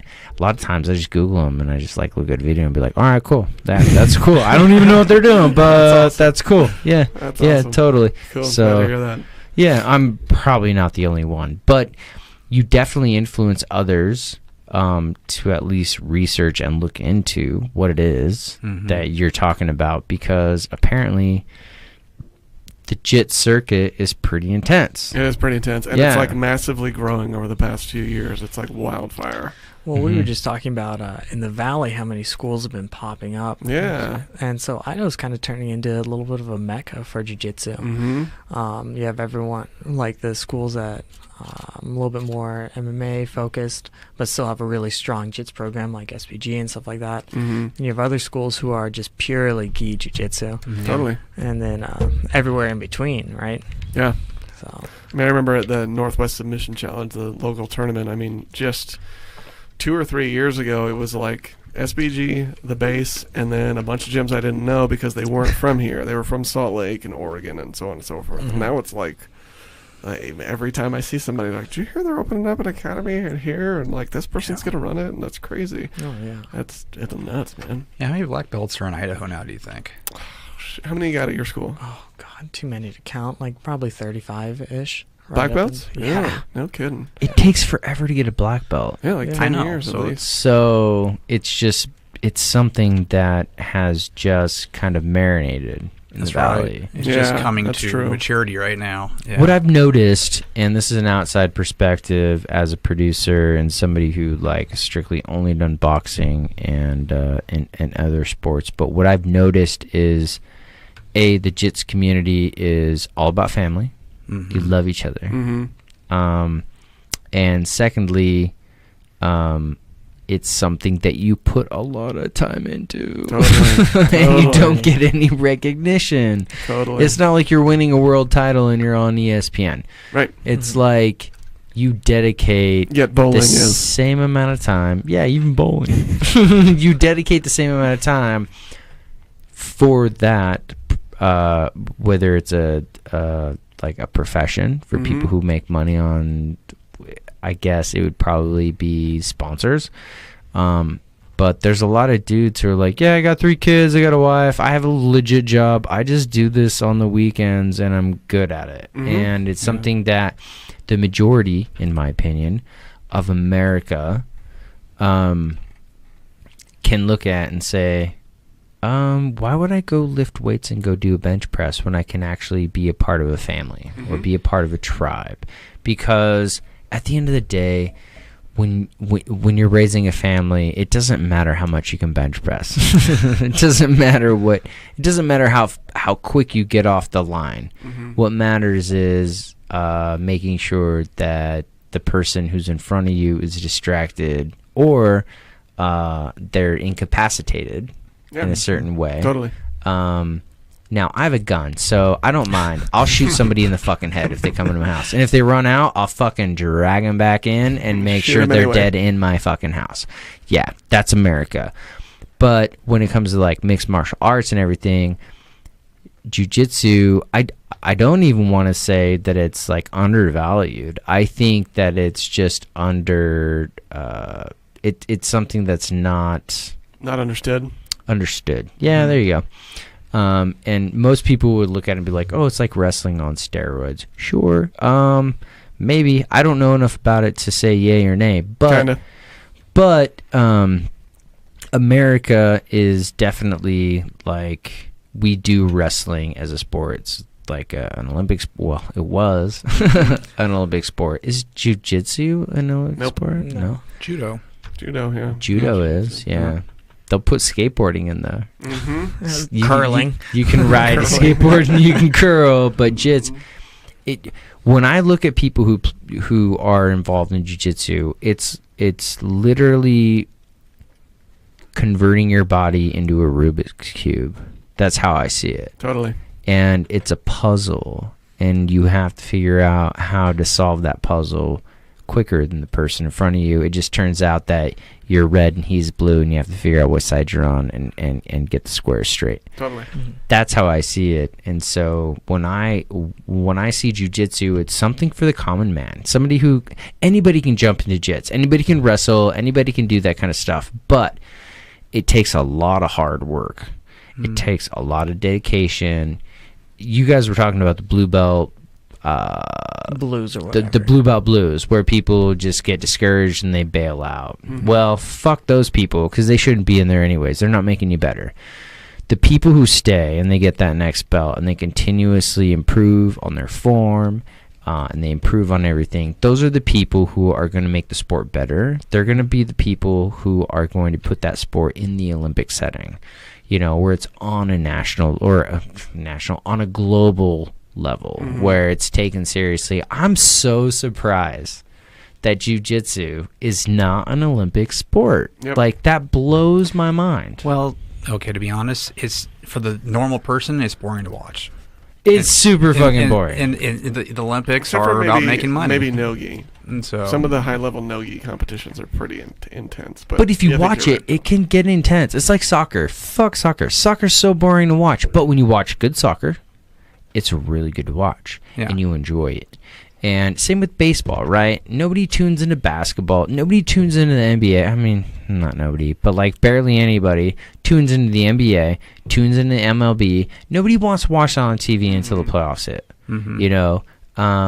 That's how I feel with anything. But if you can put together something that's understandable, that is relatable, or something that is not going to consume the entirety of my day, that's something I can watch. Like when I play video games, easiest way I can explain it, I'd rather play like a Madden. Not that I'm a Madden fan, but when we're talking about this, like if I were to play Madden, I know I only have 45 to 50 minutes of game time, and then I can bail. Where if I were to play like a Final Fantasy, I could get sucked in there for 3 days. I might just forget that there's a clock on the wall. With jits, it's the same thing. When I watch it, at least at the high levels and the things that Cameron shares, and I watch it, I'm like, this is extremely exciting because these people know what they're doing. The person who is against the individual who's winning, they know what they're doing, and it's and it's like watching something unfold that that consumes my entirety. It's hard to describe. No, I get but it. it's with a lot of sports. I fucking hate soccer, but when I see really good soccer on, I'll be like, all right, fine. I'll watch the soccer, and I'll watch the whole game, not even knowing what it means, not even know what offsides is, or whatever these things are. But I watch it because it's exciting. That's an issue with boxing, right? Too. Yeah, totally. But I think jits is something, especially since you guys even mentioned this earlier, it's something that is definitely growing. And it's kind of a bridge sport. It really is. And we've talked about on previous episodes where it's like they've got the jits, what is it, where they have like the jiu-jitsu boxing or whatever. Like they actually the fight. combat jiu-jitsu. Combat jits or whatever. With like slaps. Yes, like whatever it is. That is stupid. Yeah, that is kind of so dumb. much. Yeah. It doesn't make any sense to me either. But, I mean, like, evolutionarily, or I don't even know if that's the correct word, but, like, by way of evolution, you can see that jits over the last few years has completely changed. There's all the famous people doing it now. Everybody's it's all doing in pop it. culture almost. Yeah. It is. It's going crazy. Everybody, a dad doesn't want to, and I'm not knocking on it, but like no father of 4 kids is gonna be like, oh, I'm gonna go compete in boxing and go get knocked out and come home and like not know who my kids are for 2 days. Right. Nobody does that. But people who have kids and want a serious workout, they're athletic, they're competitive. Like these are the people who are serious about like just making sure that they improve themselves in any capacity whatsoever. They stay in shape and they don't get robbed. Mm-hmm. They do jits. I've noticed that over the last like 3 or 4 years. Like the people that I know, they'll spend the money to go to a gym to do jits where even their kids could go and do it, because I know SBG does that. Their like wife, their girlfriend. Their wife, their girlfriend. I've had my girlfriends, plural, come in and box with us. Yeah. And I've met them, plural. yeah. But like I think jits it's a very familiar look where most people who don't even understand what it means, they'll be like, oh yeah, it looks like I'm watching wrestling from high school, like the girls. But at the end of the day, it teaches you so many different things, more so than, I don't know, in my opinion, wrestling and boxing, because you have to integrate so many different things. You are literally a moving Rubik's Cube. The way that I perceive it, never stops, yeah. That never stops, and you have to solve that puzzle. And if you don't, then it comes down to the cards or whatever, the point system. I don't even know how it works, but it's something that everybody can get into, everybody can understand, but it's also so competitive. It's hard to describe. Does that make sense? Totally. Yeah, I'm totally outside. I've never done jits. Absolutely. I've never done that. I wrestled all through my entire childhood up until high school, blah blah blah. But everybody I talked to, everybody I watched during like jiu-jitsu, it's like a whole different vibe, a whole different tribe. Well, something you noticed, you said that was a really good observation, is that there's a big community around it. Huge. And I want to kind of go backwards, because we're saying, why do people leave at white and blue and so forth? Because for me, actually, one of the biggest reasons why I continue to do jiu-jitsu is just because I love the community. I mean, they're all my friends. Totally. I go hang out with my buddies all the time, and I'm super close to these people, probably because we're simulating murder on each other all the time, so you have to really trust them. Yeah, but totally. you see their successes, they see your successes, you see their failures, they see yours. You're really open, with these people, and they become really close to you. And for some reason, maybe some people just don't get hooked into that community. And I think what we're seeing now, at least at the gym that we train at, Cameron, is that they're getting really good about the tribe. That's become a huge part of what it's about. Totally. And because of that, we're seeing all sorts of, the demographics change so much, and people are staying, and it's growing like nuts. And all walks, women, older people, kids. Yeah. I mean, everybody. Yeah, and it's the only place I could think of where people could be so different and get together and have so much fun together. I mean, probably 90% have no ambition to compete. Yeah. At all. Yet they'll try to kill each other for an hour every other day. Oh yeah. It's something special. It's absurd. And then just the opportunities that come with being part of that community, like job opportunities, social invites, and stuff like that. I know, at least for me, my last 2 jobs that I had was actually set up by people that I train with. And I would have never guessed that something that I did instead of running on a treadmill to stay in shape would have completely changed my career path. And so just that impact of that big social network that you guys are talking about, it's enormous. Huge. It's huge. Bled into the rest of your life. Yeah. Everybody in jits is from everywhere. Yeah. Everywhere. You've got VPs to consultants to customer service reps, and you are very intimate in that setting. Totally. When you are rolling with somebody, you are literally the closest you are to having sex without putting your dick in it. You know what I'm saying? It is so intimate, and people have a respect for the individual across from them. And I think that's super important because as humans, just our instinct, we want to be a part of something, the tribe, right? Secondly, we want to feel needed or loved, and that's left up to interpretation. But that tribe is going to grow you, and they're going to like push you and make you feel uncomfortable. But at the end of the day, you feel loved and you feel accepted, and you feel like you've grown. And it's very difficult in a lot of sports to just walk off a field. Mm-hmm. Very difficult to walk off a field and feel like, you know what, I made myself better today. I played 5 years of college football. Like every day I walked off the field, I was like, fuck football. Literally every day, fuck football. That was my mentality. I fucking hate this. I'm never going to play football. Guess what? I've never played football since. I haven't watched football since like 2011. I don't give a flying fuck about football. Mm-hmm. It paid for my college. I had a great time. I did a great job. But I didn't feel like it was something that I was a part of outside of the 5 dudes that I consistently worked on and beat the shit out of every single day. Sure.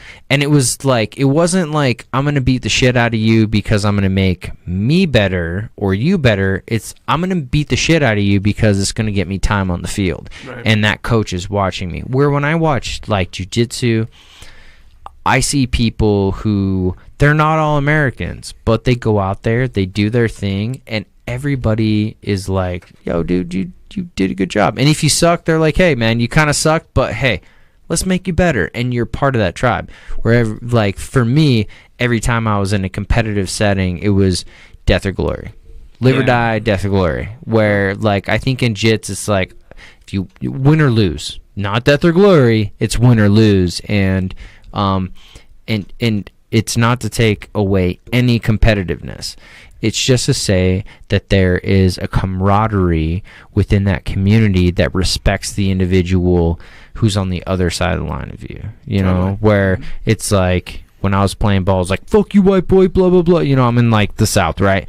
Fuck you, blah, blah, blah. But when I go to the gym and I see people compete, or I've seen others within like the JITS community, it's like, hey, we're going to beat the shit out of each other, and then we're going to hug, and we're going to be done. And that's life, because your scholarship doesn't depend on it, or you're not making money on it. It's not like going to be paying your paycheck. It's not your mortgage, but it's something that you can improve yourself upon. You make somebody else better, and there's a certain type of fulfillment. There's a certain type of feeling that you get that you can't really get when you are when you have like some type of a governing body overseeing it to make sure that you do one thing or another. Does that make sense? Well, and I think the biggest element that like you're getting to is culture. I think culture is the biggest impact, because in jiu-jitsu you don't have a starting lineup and like your junior varsity and your bench warmers and so forth, and like in any sport in high school, like bench warmers hate starters, and starters like don't give a shit about anybody else, and the coach usually doesn't give a shit about anybody who's not a starter either. Like I've experienced that in sports in the past. Whereas like in jiu-jitsu, like they are there to help everyone get better at all. Like you were saying, like you're beating the shit out of your buddies because like you want that starting spot, and the coach is going to notice, and like they're putting that pressure on you. And like, do you have that a great relationship with that coach at all these days? Probably not at all. Right. Fuck those coaches. Except exactly. One. And so that dude's cool. You get disenchanted by the coaching, you get disenchanted by the team, you get disenchanted by the sport itself, and then eventually you just end up resenting it. Whereas in jiu-jitsu, it's like you legitimately want everyone to do well. And frankly, like unless we're across the mat at a competition, like I want everyone to do well. It's crazy because we've all 4 of us have used the term community, not team, because it's interesting where yes, there are separate teams, there's separate trainers, and you get your team, you get your loyalty, and it is a bit of an arms race. But at the same time, like some of my best buddies in jiu-jitsu like don't train at my gym. Oh yeah. And like I've made countless friends at competitions and tournaments that like end up being my buddies, and like other than the fact that we train somewhere else, like Kyle, you and I roll together every single week, and we go back to our respective gyms, and then we tag each other on Facebook and send each other articles. Oh my god, did you see that competition? That was nuts. And like other than like when we're on the mat at a competition, like just it doesn't matter. We're just part of the same thing. Whereas like in football or like in wrestling or whatever, like if I saw somebody at a different school that played the same sport at me, like that was my enemy. You can go fuck yourself. Like, and we were never friends. We're not going to be friends afterwards, which in hindsight is so stupid, but it's just that's one of the differences. And like, I hated my coaches in high school. I hated the starters in high school. Now I hate like the sports that I did, whereas just the culture of jiu-jitsu is so different. Yeah, there's a lot of hugging in competition.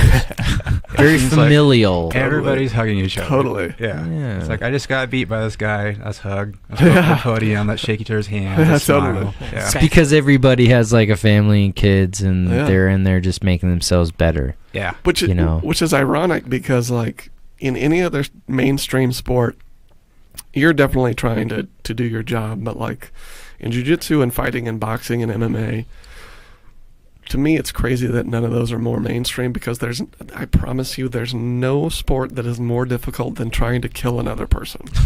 There isn't. Dude. Like if you miss a 3-pointer, like sure, like the crowd, you missed a 3-pointer. Like there's a little bit of disappointment there, but the game keeps going. Like if you miss a transition in jiu-jitsu, like you're in some serious trouble. And so you're tapped out. You're tapped out. You're getting knocked out on boxing. Then, like you miss it, you're taking a right hook. But then like ironically, right after that's over, it's exactly like you said. Like you shake hands, you hug. Like, dude, what'd you give me? That was crazy. Great job. Awesome. You killed it. Or like, it's just so different. And it's so funny too, because like even depending on the division, like you'll hear some of the older guys like, hey man, my left knee's really hurting, let's not do that. Like I won't attack that. My shoulder hurts. All right, cool. Totally. We'll sign that social contract before we go in. Like, don't worry about that.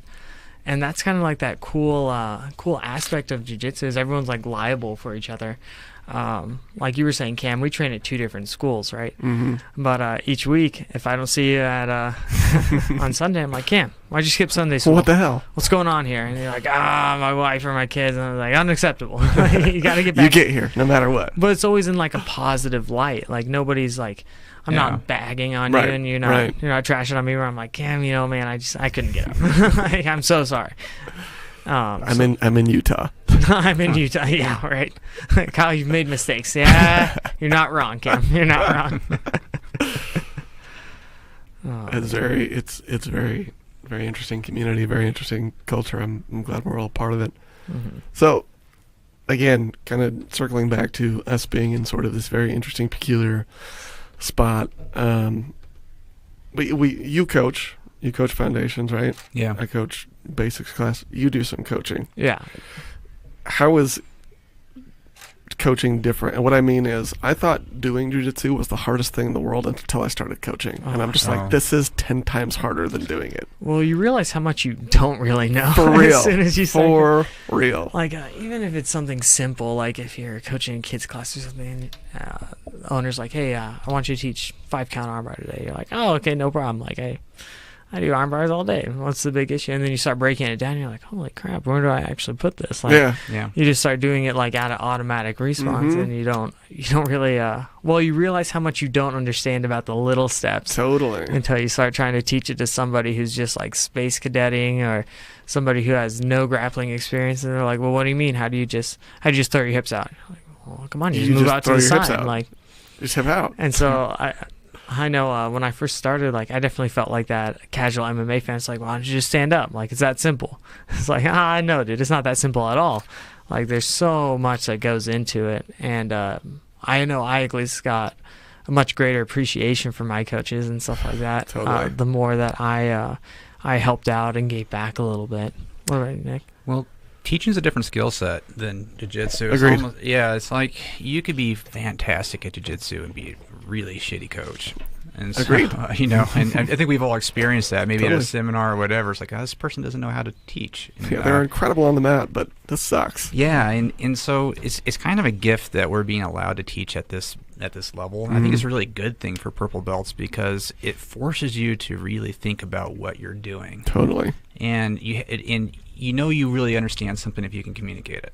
And it's not only are we, helping people with our knowledge and so forth where we're at, but we're learning a lot more, probably even faster and more than the people at the very beginning, because we're really having to dissect everything that we're doing. Mm-hmm. we're looking at the questions they give us and how do we respond back to that, and it's very different. And also just understanding how people learn, and some people are tactile, some people have to hear it, some people have to see it, some people a combination of the two. And it is really, for me, like I look at teaching as I don't know, it's one of the things I like best about jiu-jitsu right now, is because it's really a challenge. I go to each class every single morning. I sit down for like an hour and a half at 5 o'clock in the morning. I go over my notes, like what am I going to say today? I take notes, I write them down, I review them. Yeah, it's just because I'm not going to go in there with because every time I teach the same thing, I learn something new about what I'm doing with it. Same. So it's. I think we all settled on the.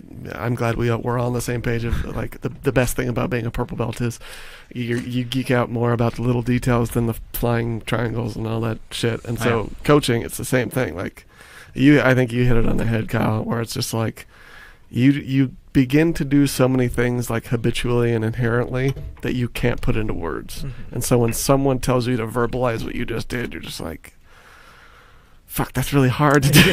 Like, I really don't know how to verbally communicate, like, put your hips here and, like, push up there. And then somebody looks at you straight in the face and they're just like, how? And you're just like, you just do it. You just do. Like, you just, like this. And it kind of makes you realize that the true value of fundamentals and stuff like that, because not everyone's going to be able to play that spider guard. Not everyone's going to be able to play that smooth Bela Hiva game and stuff like that. They won't be able to do some inverted bolo, 10th planet stuff all the time, right? But a lot of people can do the basic fundamentals of jiu-jitsu, and that's the beauty of it, is that's the part of the sport where everyone can do, and that should be kind of like your foundation, right? Like you should be able to do that no matter whether you're fresh first roll or 12 rolls in. You need to know that you need to get your hips here and do this, just basic fundamental movements. And that's why it was kind of scary for me when I first started coaching, because I was like, man, I do all these things, but I have no idea why. And then I thought that was the biggest advantage of coaching, is you piece it together a little bit. You figure out why you start doing things a certain way. Because someone asks you, well, why would you do that? I'm like, you do it because you do. Like, why are you asking me silly questions? Like, yeah. And then the more it happened, I was like, oh, they just need to know the why behind it. And I was getting frustrated because I didn't know it. And so I kind of had to check my own ego on that. Like, I went from thinking somebody was just ignorant to being like, well, maybe you're a little bit ignorant for not knowing the why behind it. And again, that it really broadens your knowledge of it, and it makes it a lot smoother for you as an instructor. Yeah. So. Yeah, I think I've learned more and developed my game better from teaching than like all the time I was doing classes. Oh yeah, which is crazy, because like now I'm so consciously thinking about every little thing that everything's getting so much tighter, because I'm just like, I'm like 15 minutes away from teaching a class, and I'm reviewing the material, and I'm like, I'm 6-7 years into this, and like, I literally never knew that that's what you did there. And then I show it in class like super confidently, like, okay, and then you get hip to hip, and then we can get here and so forth. And in my head, I'm just like, holy shit, that works. Yeah. Like, I literally didn't know that until 20 minutes ago, but here I am like trying to convey it to other people. You learn pretty quickly that the phrase do this or do it like this is so fucking worthless. Yeah. Well, go ahead. Oh, I was going to say, isn't the purple belt considered the teaching belt? Yeah. Isn't that? I think I've heard that before. And even though I hear everybody's like, I would never take a class from a purple belt, but at the same time, it seems like a lot of the academies use their purple belts in that position because they know it's good for them, and they already know quite a bit. They could teach foundations at least. Well, and I think that we can recognize that, like, both in ourselves and other purple belts that we communicate with, such as this, it's like, actually, purple belts are kind of the biggest fucking nerds in jiu-jitsu. That's probably who you want to learn a couple of things from, because we're the dorks that like break it down and want to know everything about it. Well, it's kind of funny that you say that. People are like, I would never learn from a purple belt.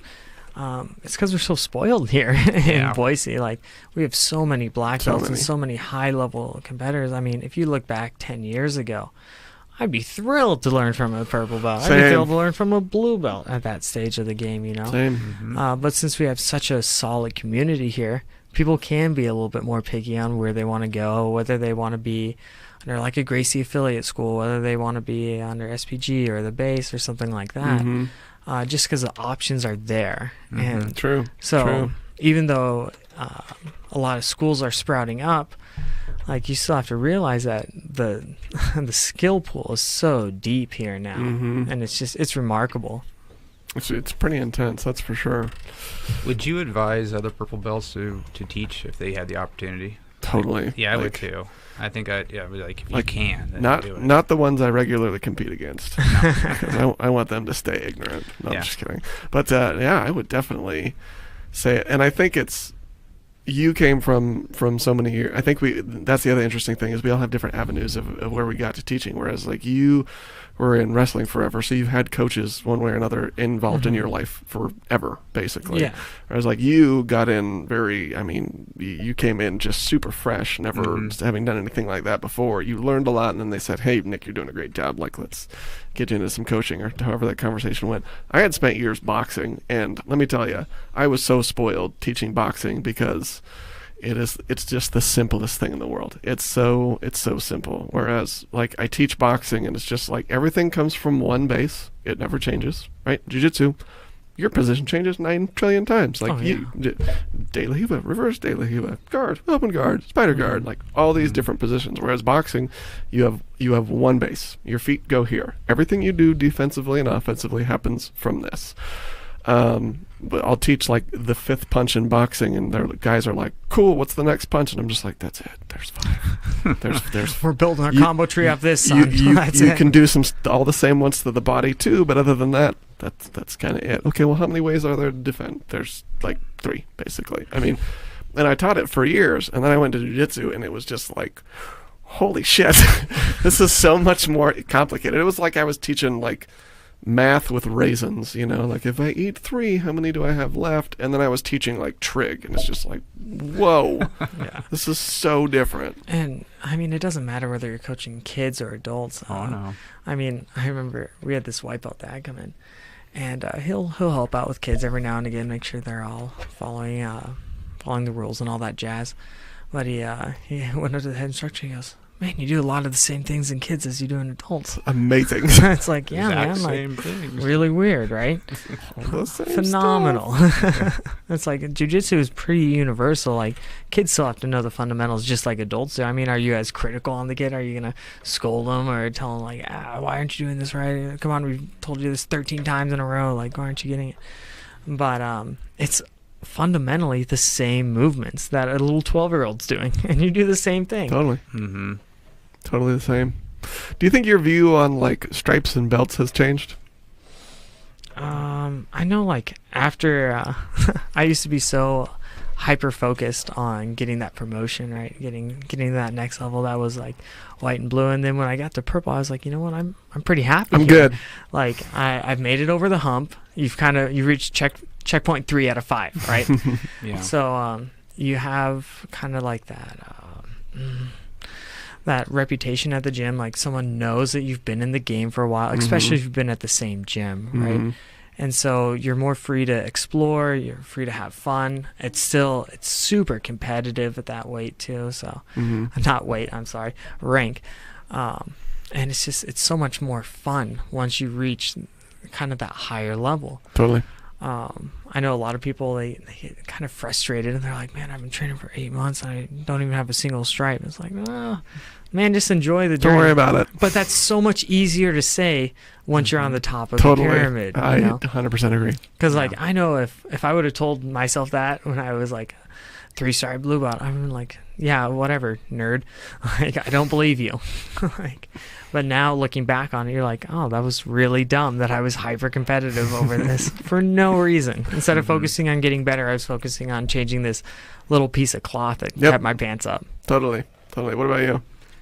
Well, the stripes actually is something that our gym that we go to it doesn't seem very valued. It's not something really do. You could have like 1 stripe and all of a sudden be doing it for 3 years and get a new belt. And right. So it doesn't necessarily, we don't go 4 stripes and then a belt always. And I think I kind of like the stripes though, like you were kind of saying, for white belts, blue belts maybe. I think it doesn't really matter as much after that. I mean, I still like it, and it feels good to get a little stripe on. Oh, heck yeah, it's that intrinsic reward. Yeah. That's exactly what it is. Extrinsic, I'm sorry. Exactly but sometimes that stripe is important, I think, just because you want to keep that person coming back. They want to just know that they're being seen for what they're doing, and they're improving. It's just Because sometimes you don't know if you're advancing, and you kind of need someone else to say, like, I've got a question. Yeah. For those of my listeners who don't even know what a stripe is. Okay. So you rank based on color. So you got your white. Well, I only know karate. So you go from white to what to what to what to what? Blue to purple to brown to black. White, blue, purple, brown, black. Yeah. Okay. I was on the right line, except I threw yellow in there somewhere. Karate. And then you get 4 stripes for And then each one, and then black you just get stripes for. Each Time. year, Yeah. I believe. Yeah. time served. Okay. So And so are the stripes not significant outside of the time you put in, or are they something that is going to they signify the level within that type of a belt? Like you're a white belt, but are you a white belt like 3-stripe? What's the difference between a 2-stripe and a 3-stripe and a 4-stripe before you get to the purple belt or the blue belt? Probably matters where you go to. I mean, I imagine some academies, they just look at strictly, you've been going this amount of months, here's a stripe.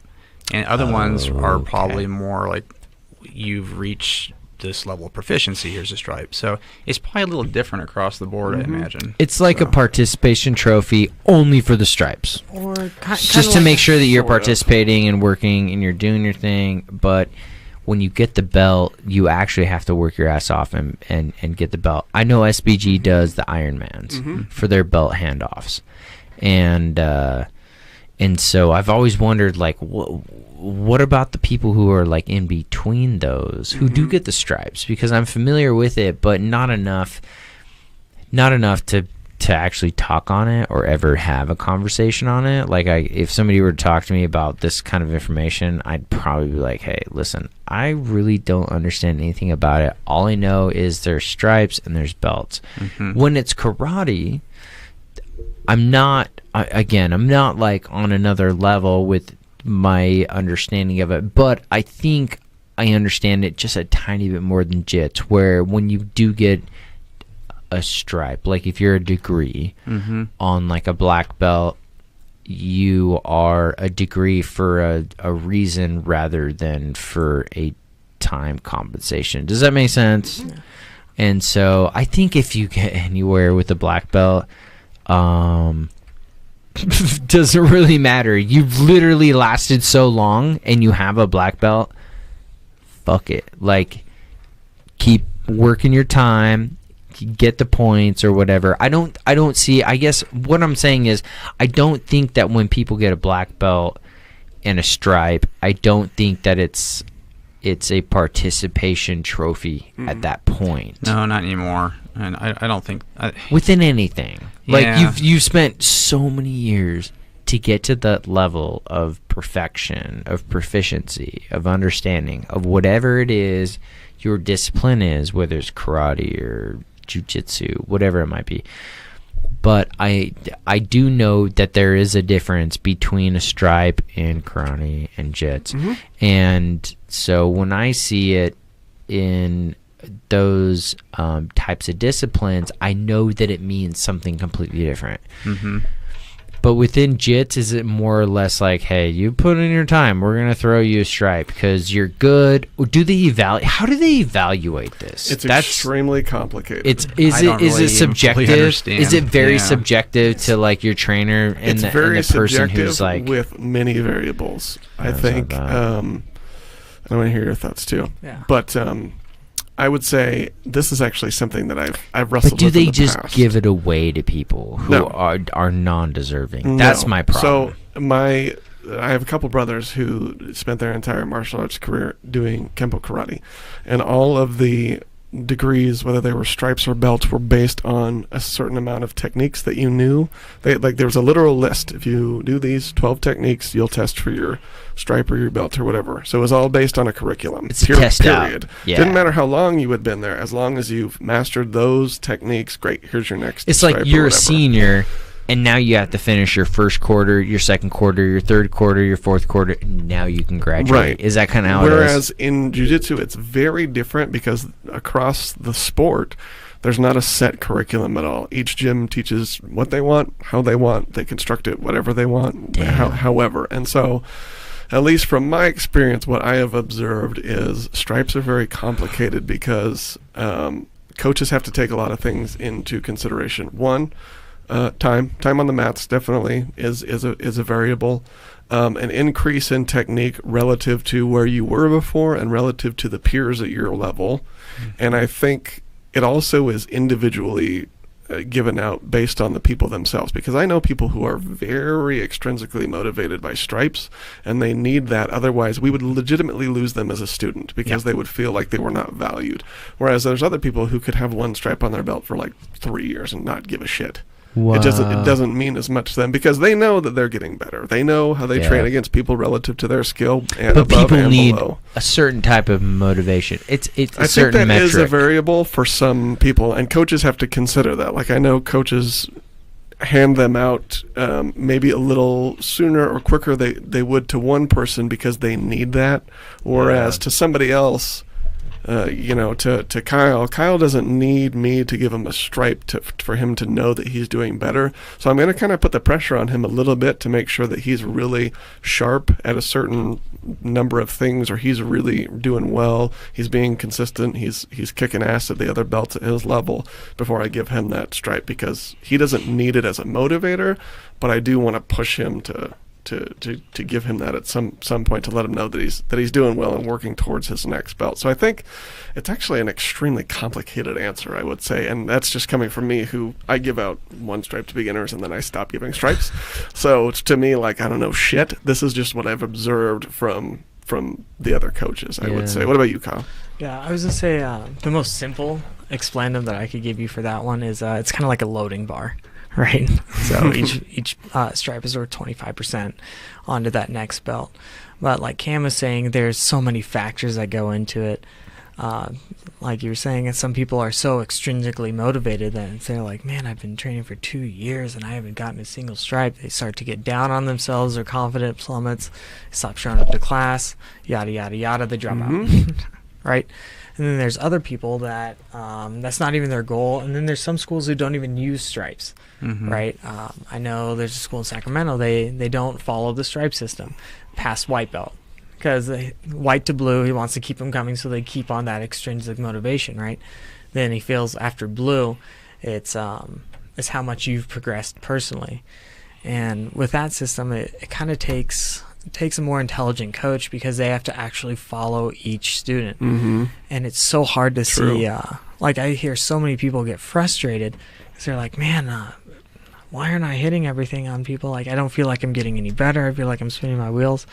And you're like, dude, it's a fishbowl effect, because everyone else in the room is getting better with you, right? Yeah. And then as they get better, you're still getting better, so you don't see that big progression, right? And then you go mix up and you go to a different school and you're like, all right, cool, I'm actually doing the right things, I'm moving up. Or I'm not doing the right things. Or sometimes you have that dark realization where you're like, man, I haven't really been training that hard, or man, I'm not doing the right things, I'm not drilling the right things, or I'm practicing something wrong, and you just get slayed. And then that just eats you up. And there's two ways to approach that. Like, you can either take that as a motivation, or you can kind of get in that slump again and then get into that valley that we were talking about. Do most people get discouraged? And I don't know much about this, but do people become discouraged when they transfer from one academy to another because of the style of teaching, whether or not they're going to throw you stripe?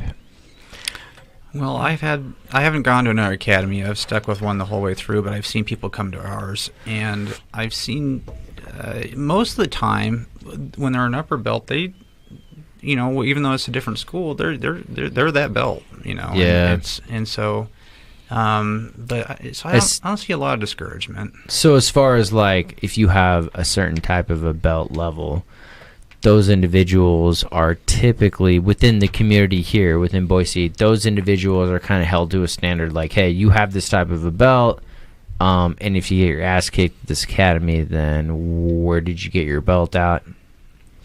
Like, why do those people not prepare you for literally what just happened? I think the weirdest thing is most every experience I've ever seen, whether it's coming or going to different belt gyms, is that, like, weirdly enough, even though there's not a uniform expectation for any belt or stripe, everybody's got it down. Like, when I go to a different gym and I roll with purple belts, like, they feel like purple belts at our gym. And when I go and they're white belts, they feel like white belts. And when I go and they're black belts, like, they feel like black belts. Like, Yeah. Somehow it's flushes really out. interesting that Yeah. without, like, a uniform expectation, so many That- gyms kind of have it figured out.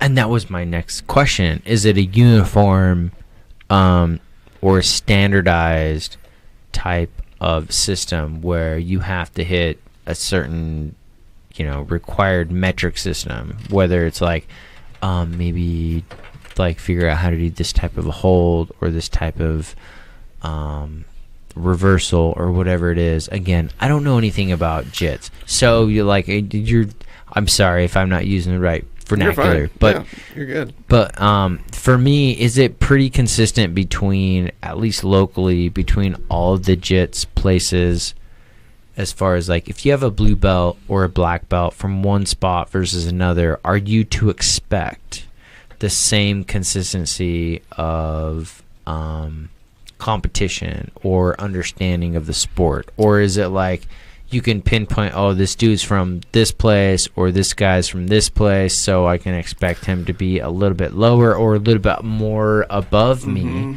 when it comes to their style of teaching? Not that it's good or bad either way. It's just like, when I play football, I throw football out there because it's something that does not relate to anything here. So anybody who's listening to this who understands football, they can probably be like, all right, like, I play football. Everybody fucking plays football throughout their life.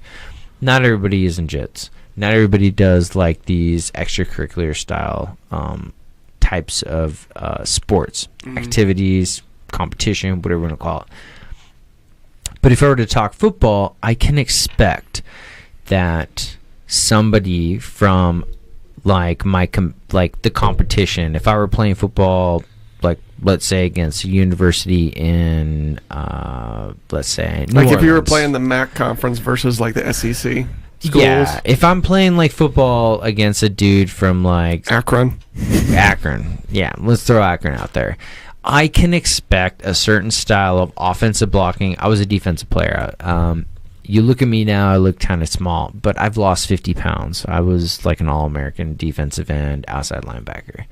And when I would go and play, I could kind of expect the same style of blocking, but not really. Because everybody has a certain way that they do their, everybody has their footwork and their hand placement and the way that everybody has a different style, and it's taught differently at every school on how to play. So when I would go and play different schools, I knew kind of what to expect, but every school is technically, like, the same.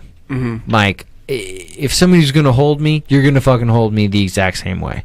You're going to chop block me on a certain style of blocking or a play that you have. There's so many different factors, but I knew what to expect. When you're in, like, jits and somebody says, oh yeah, this guy's coming out of, like, such and such academy, do you have an idea of, like, the style? Are they going to be, like, for instance, for football, like, I'd be like, oh, fuck, those dudes are going to chop me all day, every day. Those dudes don't like fast guys. Like, I could watch their film and know that they're not going to like the style that I play. And I can watch, like, the film and see anybody who's played against them who's got my style and know how they play. But with jits, again, it's more like a home style type of a sport, where a lot of the guys probably don't go home and just watch film. It's not paying for their scholarships, not paying for, like, their living at that point. Sure. But is it pretty consistent as far as, like, if somebody has, like, a black belt, or if somebody has, so many stripes on whatever belt it is that they carry, is it consistent within the community, I guess. Mhm. But is it consistent across the board? If you're like rolling against somebody from one place versus another, is it kind of like playing football in this case against like Air Force versus Army? You know, like, or do people is it just completely different? Do they train differently? Do they add stripes differently? Like, is it not a standardized system like across the board? I would say you'll notice tendencies that are different, that are very different, and like their game is different. But like on like a competitive level, it's surprisingly The same level. Yeah, it's Yeah. just you notice very different styles. Like I notice when I roll with Kyle, like he's got a very specific passing style that I don't see any of our guys do. And then when I go down to Gracie Baja and I roll with Ray has a very distinct gripping system that I've never seen before. But when I roll with those guys, like I still feel like evaluating like an overall competition within the belt itself is pretty regular, because I'm going to assume that I do things that they're unfamiliar with as well. And it's not like I do some crazy like techniques. It's just like my tendencies are a little bit more this versus their tendencies because of how their school does their curriculum. They see different things. Like I'd imagine, Kyle, at the base, you probably see a lot of your teammates do similar stuff. When you come to our gym and roll, you probably pick up on things that you're like, oh, we don't do that there, or like they do this here, or they don't do that here. And it's oddly refreshing to kind of like get that different palette for jiu-jitsu, because it still is the same sport, right? It's just a different approach to it. That's a really hard question that you asked, by the way, because you're trying to put an objective standard on something super subjective. They do have some like bare minimums for time at each belt, right? So let's say blue to purple, it's like 2 years, right? So you have to at least be a blue belt for 2 years before you can be a purple belt. So that kind of helps preserve the sport, so you don't have those guys that just kind of McDojo it and race all the way through. It also depends a lot on the caliber of competition, right? So if you go to like a big international one compared to a smaller one, like if you go to a NAGA compared to an IBJJF event, you might still be the same rank, but you won't get the same caliber of people, right? So like in football, It's like NCAA versus like NAIA. Yeah, so like you might, or even within the D1 sector of football, right? There's some schools that are absolute standouts, and there's some where you're like, oh, you like U of I is a D1 school, right? Alabama's a D1 school. Very different. Very different, right? Very different. So I feel like that cross applies to jiu-jitsu very well in that regard too. For each school, you're probably going to have a couple standout guys, right? Or you might have a fleet of them like Autos, some big name school like that in Southern California. Not saying smaller schools don't have standout guys and stuff like that, but they just have more sharks in their tank. Sure. Right. Autos is the Yankees of jiu-jitsu. I like that. A lot of people, the black belt that they have, didn't go through all their belts there. They know that that's one of the best places to train, so they get their black belt or brown belt and go there. Gotcha. It's kind of like Yankees, where like Alex Rodriguez, I'm totally guessing, didn't spend his whole career at Yankees, but once he got super good, they were like, why don't you come play for us? Yeah. Join the super team. No, that makes sense. Totally. And so like, yeah, you can, within reason, right? You can expect somebody of a certain belt rank to respond or give you X amount of difficulty for your role, right? Somebody who's a higher rank, if you see a brown belt, that's 4 out of 5, right? If you see him go up against a white belt, you'd be like, 9 times out of 10, I'd assume that brown belt's going to win, right? And so there is standards kind of like that. And when you see that like outlier, you're like, whoa, what just happened there? Because that's just not supposed to, right? And it's so rare. I'd imagine you guys at SPG, we probably see that a lot, where you're just like, all right, well, this is how it's supposed to be. And then if something goes outside of the norm, you're like, whoa. Like, Wait a second. Yeah, hold up. Are you lying to us? What's going on here, fella? Yeah, so in that respect, yes and no. Yeah. You know, one thing about jiu-jitsu, Tim, is that it's constantly morphing still. It's changing. So you're adding techniques, you're adding different skills all the time. Each academy is learning new things as we compete. They're combining this knowledge, and so you'll find what jiu-jitsu is going to look like 10 years from now is going to be way different. Where do they find the knowledge? Where is it that they like Mat time. Just mat time? I think mat time, and these people who just really understand body mechanics and how to move, and they just, over time, it's just like And they It's like a evolved their laboratory. academy, And there's- like their academy itself. There's like, so many resources now. Like in 1990, when there was black belts, they're not like the black belts of today because, you kept everything within your own school and you just trusted that your instructor knew everything and he probably learned it from his instructor and maybe some books and whatever else. But now there's online seminars, there's DVDs, there's people just break down competition and say like, how does this guy do it? And like, it's the array of resources is just insane now, and it's an arms race. Everybody's trying to get, this is how we did it 10 years ago, but like, what's the shit that nobody was doing? Let's exploit that. Let's get better at that. And then one team is doing really well at that, and so all the other teams go, well, we got to figure that out and catch up. And then this other team goes, okay, well, let's be the experts at this. And so now we're here. Like, I would argue that any black belt, high-level competitor black belt now is leaps and bounds ahead of a black belt like 15 years ago. Whereas in other martial arts, like my brothers did Kempo, let me tell you, the person who has the brown belt knows exactly the same techniques in the exact same order now as they did 25 years ago. Same curriculum, same moves. They went through all the same shit. They spent the exact same amount of time. Whereas like you said, jiu-jitsu is just this ever-evolving, just chaos. And especially with the resources, I mean, teams that are successful are watching other teams that are successful going, how do we get the edge? How do we get the edge? How do we get the edge? It's probably like football. Like I would say that like football now is far more intricate and complicated than it was in the 90s. yeah. Like the people that like Tom Brady sees and the defenses that he sees is way different from the defenses that like Joe Montana saw, Like, Well, way the more speed, intricate and the complicated. size, yeah, Totally. there's so the many different athleticism, things. the steroids. Steroids, still steroids. There's steroids everywhere. Let's be real. Let's be real. I was in college and I was injecting half the dudes that lived in my dorm with steroids, and they all got away with it. So. Steroids are part of the game. Steroids are Let's part be of the real. jiu-jitsu game too now. They So- are. They have to be. Yeah. If you are top level at any sport, you are doing a performance enhancing drug. How do I know? Because everybody else who's like competing against you, they're doing the same thing. It just depends on how good you're at it. And Lance Armstrong, for instance, that dude was really fucking good. He hired like scientists to help him. So it's like- Yeah, but he's not the only one who did. yeah. And he has to be the black sheep, and everybody, they look at him like it's an issue. But if you go back over the last 10 years and find out how many people have won the Tour de France and how many of them popped for PED, whether it's going to be, if they're blood doping or anything else, every single one of them has been doing it. Like, Yeah. everybody does it. That's part of the process. If you're not, I'm not saying I'm pro or against it. Yeah. If I were to take a side, fuck yeah, pro. If you are an animal. If you can take something that's going to make you better, faster, stronger, every single person's going to be doing that who's competing against you.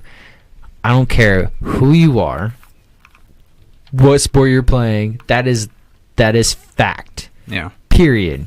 Like, I've been involved in enough places, enough sports to know that there are cheaters everywhere. I don't call them cheaters. They just take advantage of their own body.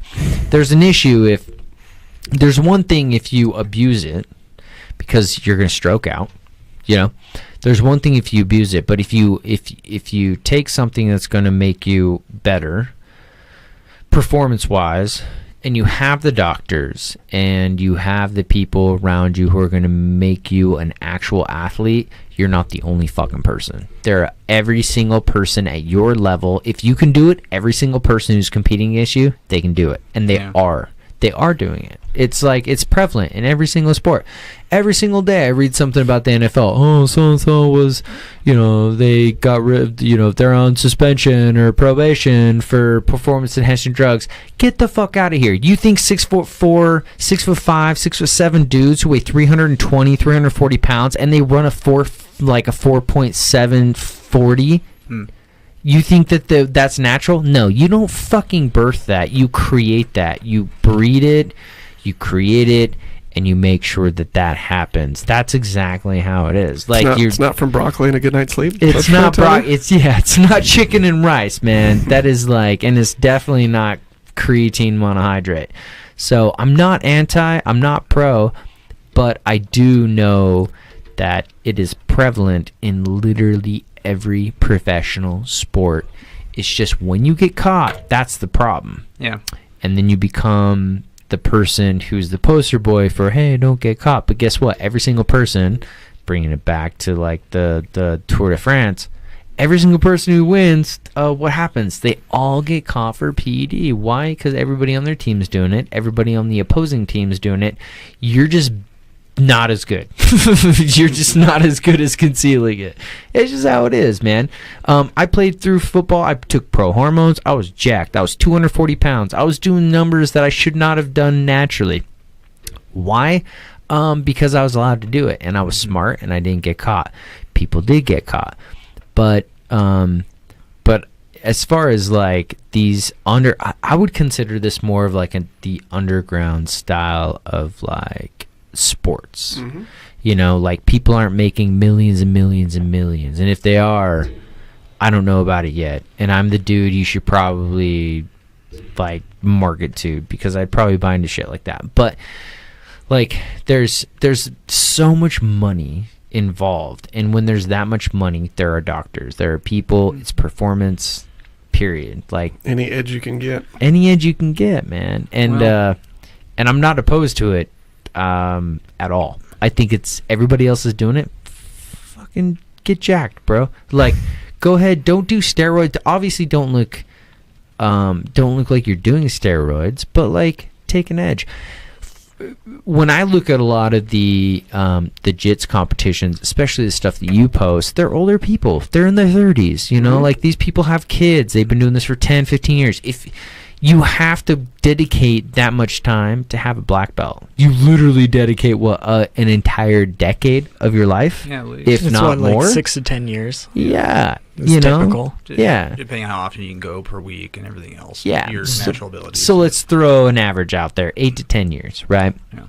10 years at the max. Well, if you start when you're 20, you finish when you're 30, and you're competing against people who have been doing it for probably a lot longer than you, who might be 5, 10 years older, and you notice that your energy levels or your recovery or whatever it is might be slowing down. There's always another option, and you're not the youngest person who's doing it, you're not the most competitive person who's doing it. Every single person is doing it, and if they're not, they're fucking lying to you, because they are. I'm sorry, man, because that's literally how it is. And I would assume that it's the same in the JITS world, karate, boxing. I mean, it's everywhere, man. It's everywhere. Yeah, I think at the really high levels, it for sure is. I mean, when you're talking about the people competing at Worlds, or people making money, yeah, very top, they're big names. It's kind of like I have a buddy who's like talking about getting better at mountain biking, and he was talking about spending all this money on new components and stuff to shave weight off of it. And I was like, well, you're also 30 pounds overweight. You could just take a little weight off your body, and And so I guess what I'm saying there is that take some Adderall, homie. Just quit eating for like 2 weeks. So when you get to the point where there's nothing else, and maybe the performance enhancing, these drugs could help you, But for me, it's like I'm gonna look at like, well, if I wasn't successful at a tournament, I'm just gonna stick with the foundation stuff. What can I do with my game that can make that better? Before I look at that, because I don't have that much fine tuning to do. Well, and you're not making money. I'm not making money. Yeah, it's not paying your paycheck. But for some people at the top level, where it is paying their checks, and they are getting the sponsorships, and they are on the top level, it's a completely different story. So it makes sense. For the most part, everybody's in it as a self-competitive sport. Make yourself better. It's something for you to do. But those who literally rely on that to put food on their table, they're fucking cheating. You have to cheat, dude, because everybody else is gonna take that food off your table if you don't. That's how I feel. If you look at any professional sport, period, I don't think there's one professional sport I've ever looked at or seen, paid attention to, where it was like not clean or where it is clean, I should say. Nobody's clean, but it It feels like jiu-jitsu should be, though. You would think so. Because should be. It's so It's got the based in culture that. of that. Yeah. Yeah, the culture that's like, it's all about, it's not, You'd it's- think biking would be clean too, 'cause you're on a True. fucking bike True. riding up a mountain, but those dudes are doping all day, every day. yeah. Well, look straight at the pre and post USADA regulations. I mean, if you look at Alistar Overeem, like he's a poster boy for it, or anything like that. Like they're using it, but now it's getting harder. I mean, they're tracing it down to picograms, like with John Jones now, right? So with the testing Fucking increasing, John Jones. that guy, Ruining it for everybody. or like Dillashaw or stuff like that, right? Like the testing's just gotten so much better, but does that really make them more natural, or does that just make them be smarter about how they take it? It just makes them source out a different doctor Exactly. who can dose them up outside of regulations to make sure that they hit those marks. Yeah. That's literally what So it is. like it creates that, and then when you start really fine tuning it, like how many wins do you discredit? Like, do you start docking their pay for all those matches that they won, all those fights that they won when they were juicing? Like, do you get Yeah. lawsuits? Like, where do you go from there with that? Just give them a bunch of NDs on their record. Like they didn't win, you give them no just decision. no wins. Or no Yeah, contest, you don't whatever. give them any no win. You just give them no wins. So, and that happens. I mean, when I was playing ball, we had my sophomore year. My football coach was paying a bunch of players, and we had like a bunch of semi-pro, professional, like semi-pro and professional players who were playing college football. That I didn't know, and now I look back on, I'm like, fuck yeah, that dude played college ball or like professional football, because he was like 30 years old when I was 20, and this dude was jacked. Like, looking back on it, I'm like, okay, that makes sense, because these coaches will do whatever it is to win, but you don't really notice that until you look back on it like 5 years, 10 years later, and you're like, oh yeah, that dude was juicing. You can only hit the level that you're at and be better than your opposition by that much, not by natural like ability, but by a synthetic influx. That's how I feel. Yeah. I've seen it. I've been a part of it. I've been it. Well, plus, like, have you ever seen Pride Fighting Championships? They didn't even do. It's They didn't even basically do drug. mandatory that everyone was on on steroids. steroids. And it was the greatest thing ever. It was. It was. Well, Hitler, Hitler was trying to create. He was the reason why. He is the reason why we have like synthetic hormonal inflation. Super soldiers. Oh, Super yeah. soldiers. Yeah, man. That guy was like, I can get in deep with that, but like, after that, people were like, holy shit, we could do a lot of stuff with this. And next thing you know, you have a bunch of athletes competing. You got, we could talk about Russia all day, every day. Every single time that we had an Olympic, a type of, like, either the Olympics or a world challenge of any sort, you've got Russia, who's at the forefront. They're killing everybody. Well, let's look back on that. They were all cheating. And by cheating, I mean they were using steroids, And I don't think steroids are cheating if everybody else is doing it. You re-level the playing field. It does. Yeah, you have to. Like, if you Everybody does it or nobody does it. Dude, throw me out in the NFL. Like, throw me out. All-American defensive end. Like, I killed it in college football on just, like, pro hormones. You throw me in the NFL, I'm not natural. I don't look good. I may have the technique, but I don't have the size. And I don't have, I don't have the crutch of, if I do get hurt, all right, shoot me up with some tea and let me work out for 3 weeks and I'll recover. Boom, I'm good to go. Right. No, doesn't happen. Not today. Oh, well, that's a lie. Yes, today. They do that because everybody in the NFL gets popped for PEDs. But every sport, I don't know.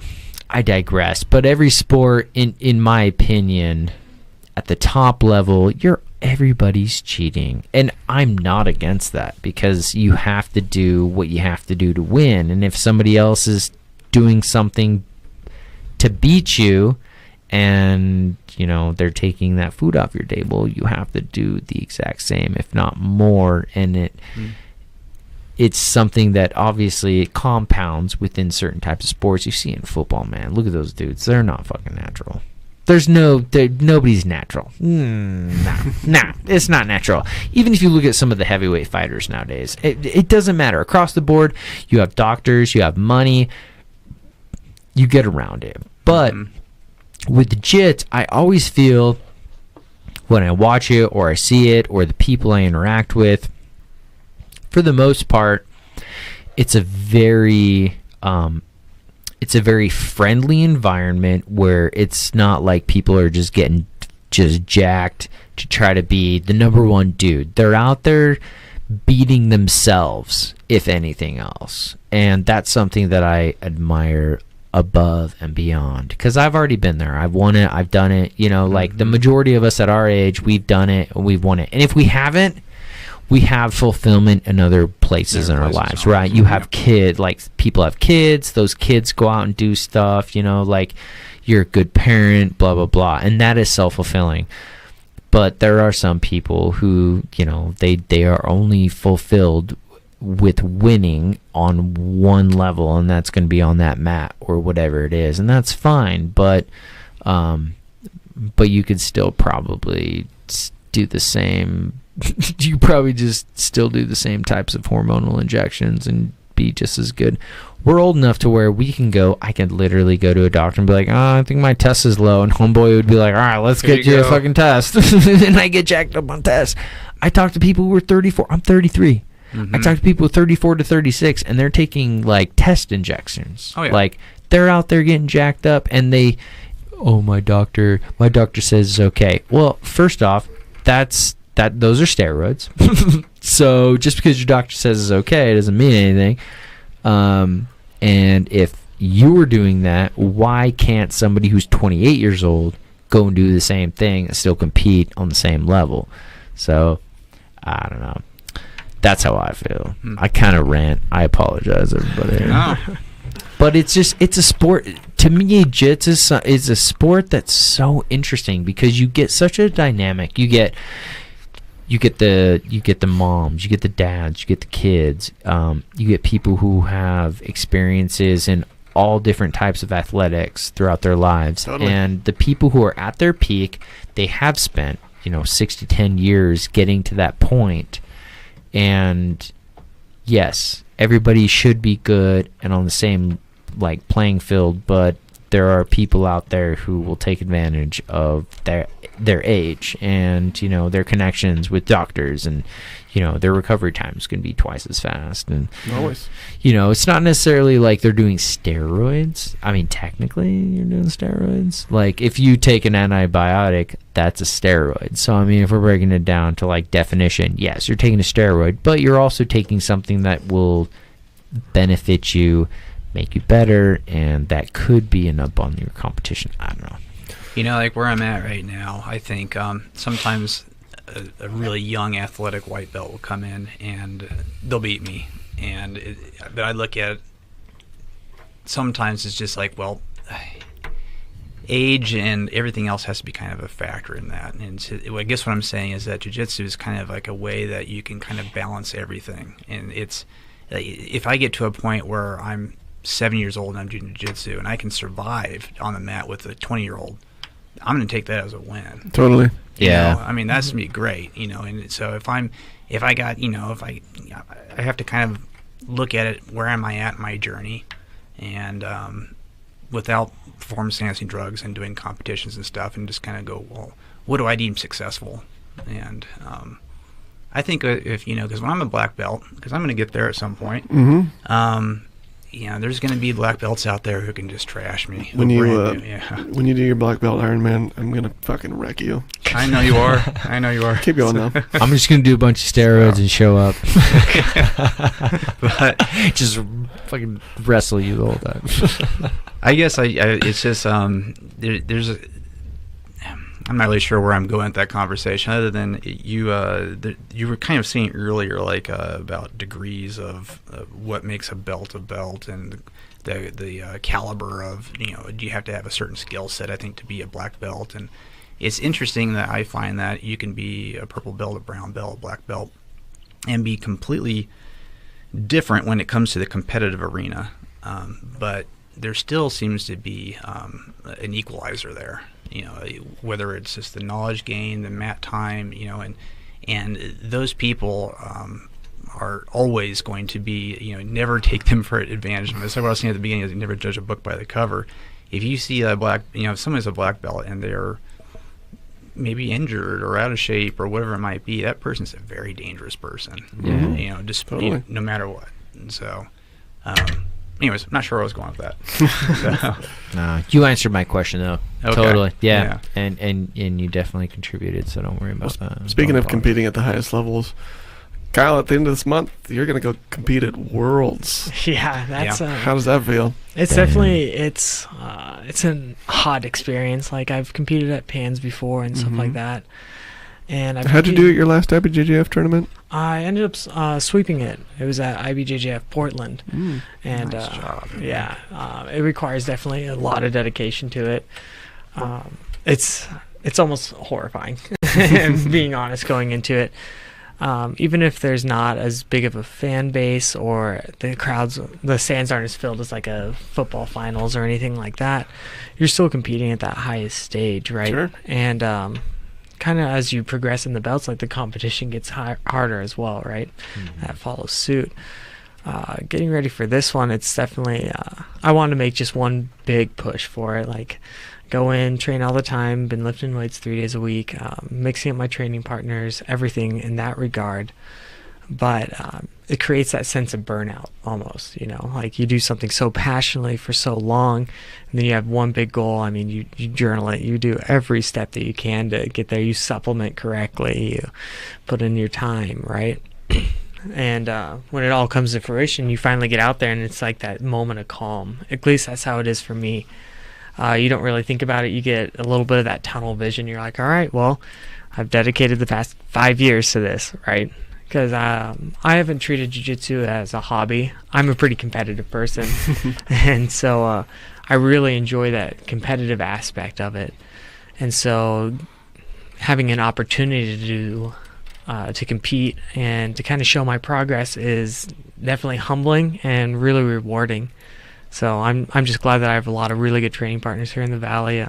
Guys at SPG don't mind if I tag along every Sunday and mess around at their Sunday school and stuff like that. And then the guys at the home gym that I go to, they're pretty motivating as well. They see me starting to sit out. They're like, "Hey, slacker, what are you doing?" And knock the water bottle out of my hand. "Hey, get back out here," and do stuff like that.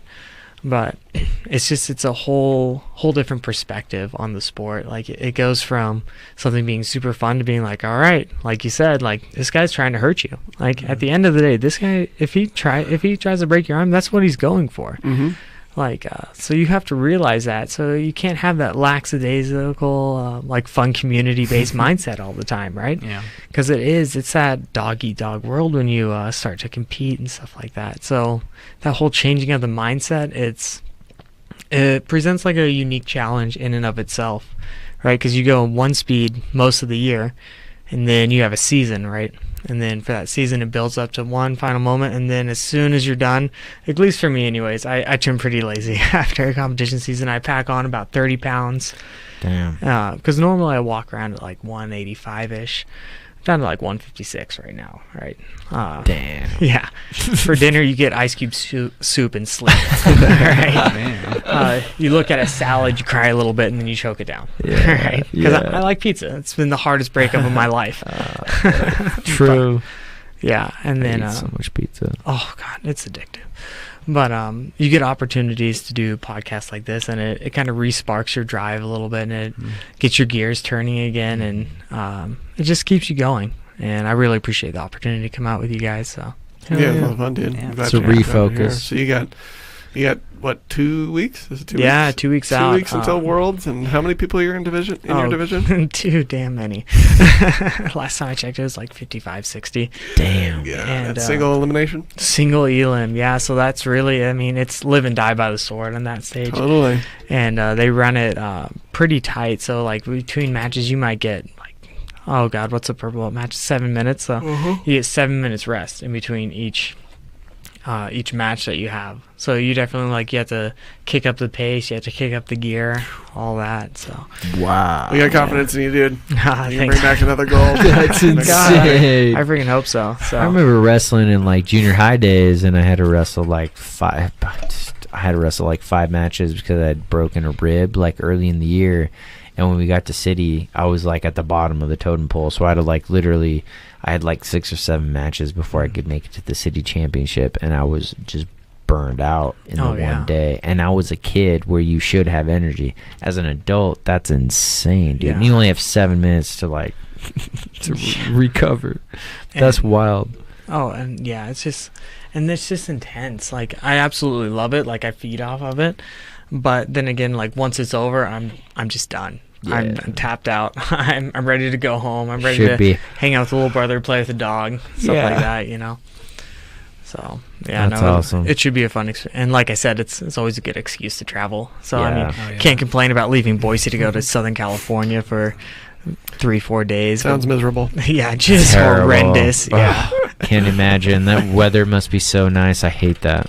yeah, right. Well, just final thoughts, kind of wrapping up, is just we're at the midpoint of our careers, guys. It's a very interesting spot to be in. Where do we go from here? Where do you see yourself in a few years? What's the goals? For me, when I started, I wanted to compete at black belt before 30, and that's been a big goal for me. Win or lose, I just want to get to that milestone, and so that's always been that light at the end of the tunnel for me. Like when I've had those blue belt blues or those valleys, I've always been looking at it like, all right, I just want to compete at the highest level at least once. Like I would just want to do it before 30 or at 30. Like that's been my biggest goal, and so that's the goal in the next 10 years, I guess. And hopefully to get a couple more pieces of hardware to bring back home. It's always fun. Build on the collection, always. Yeah, right. Always. What about you, Nick?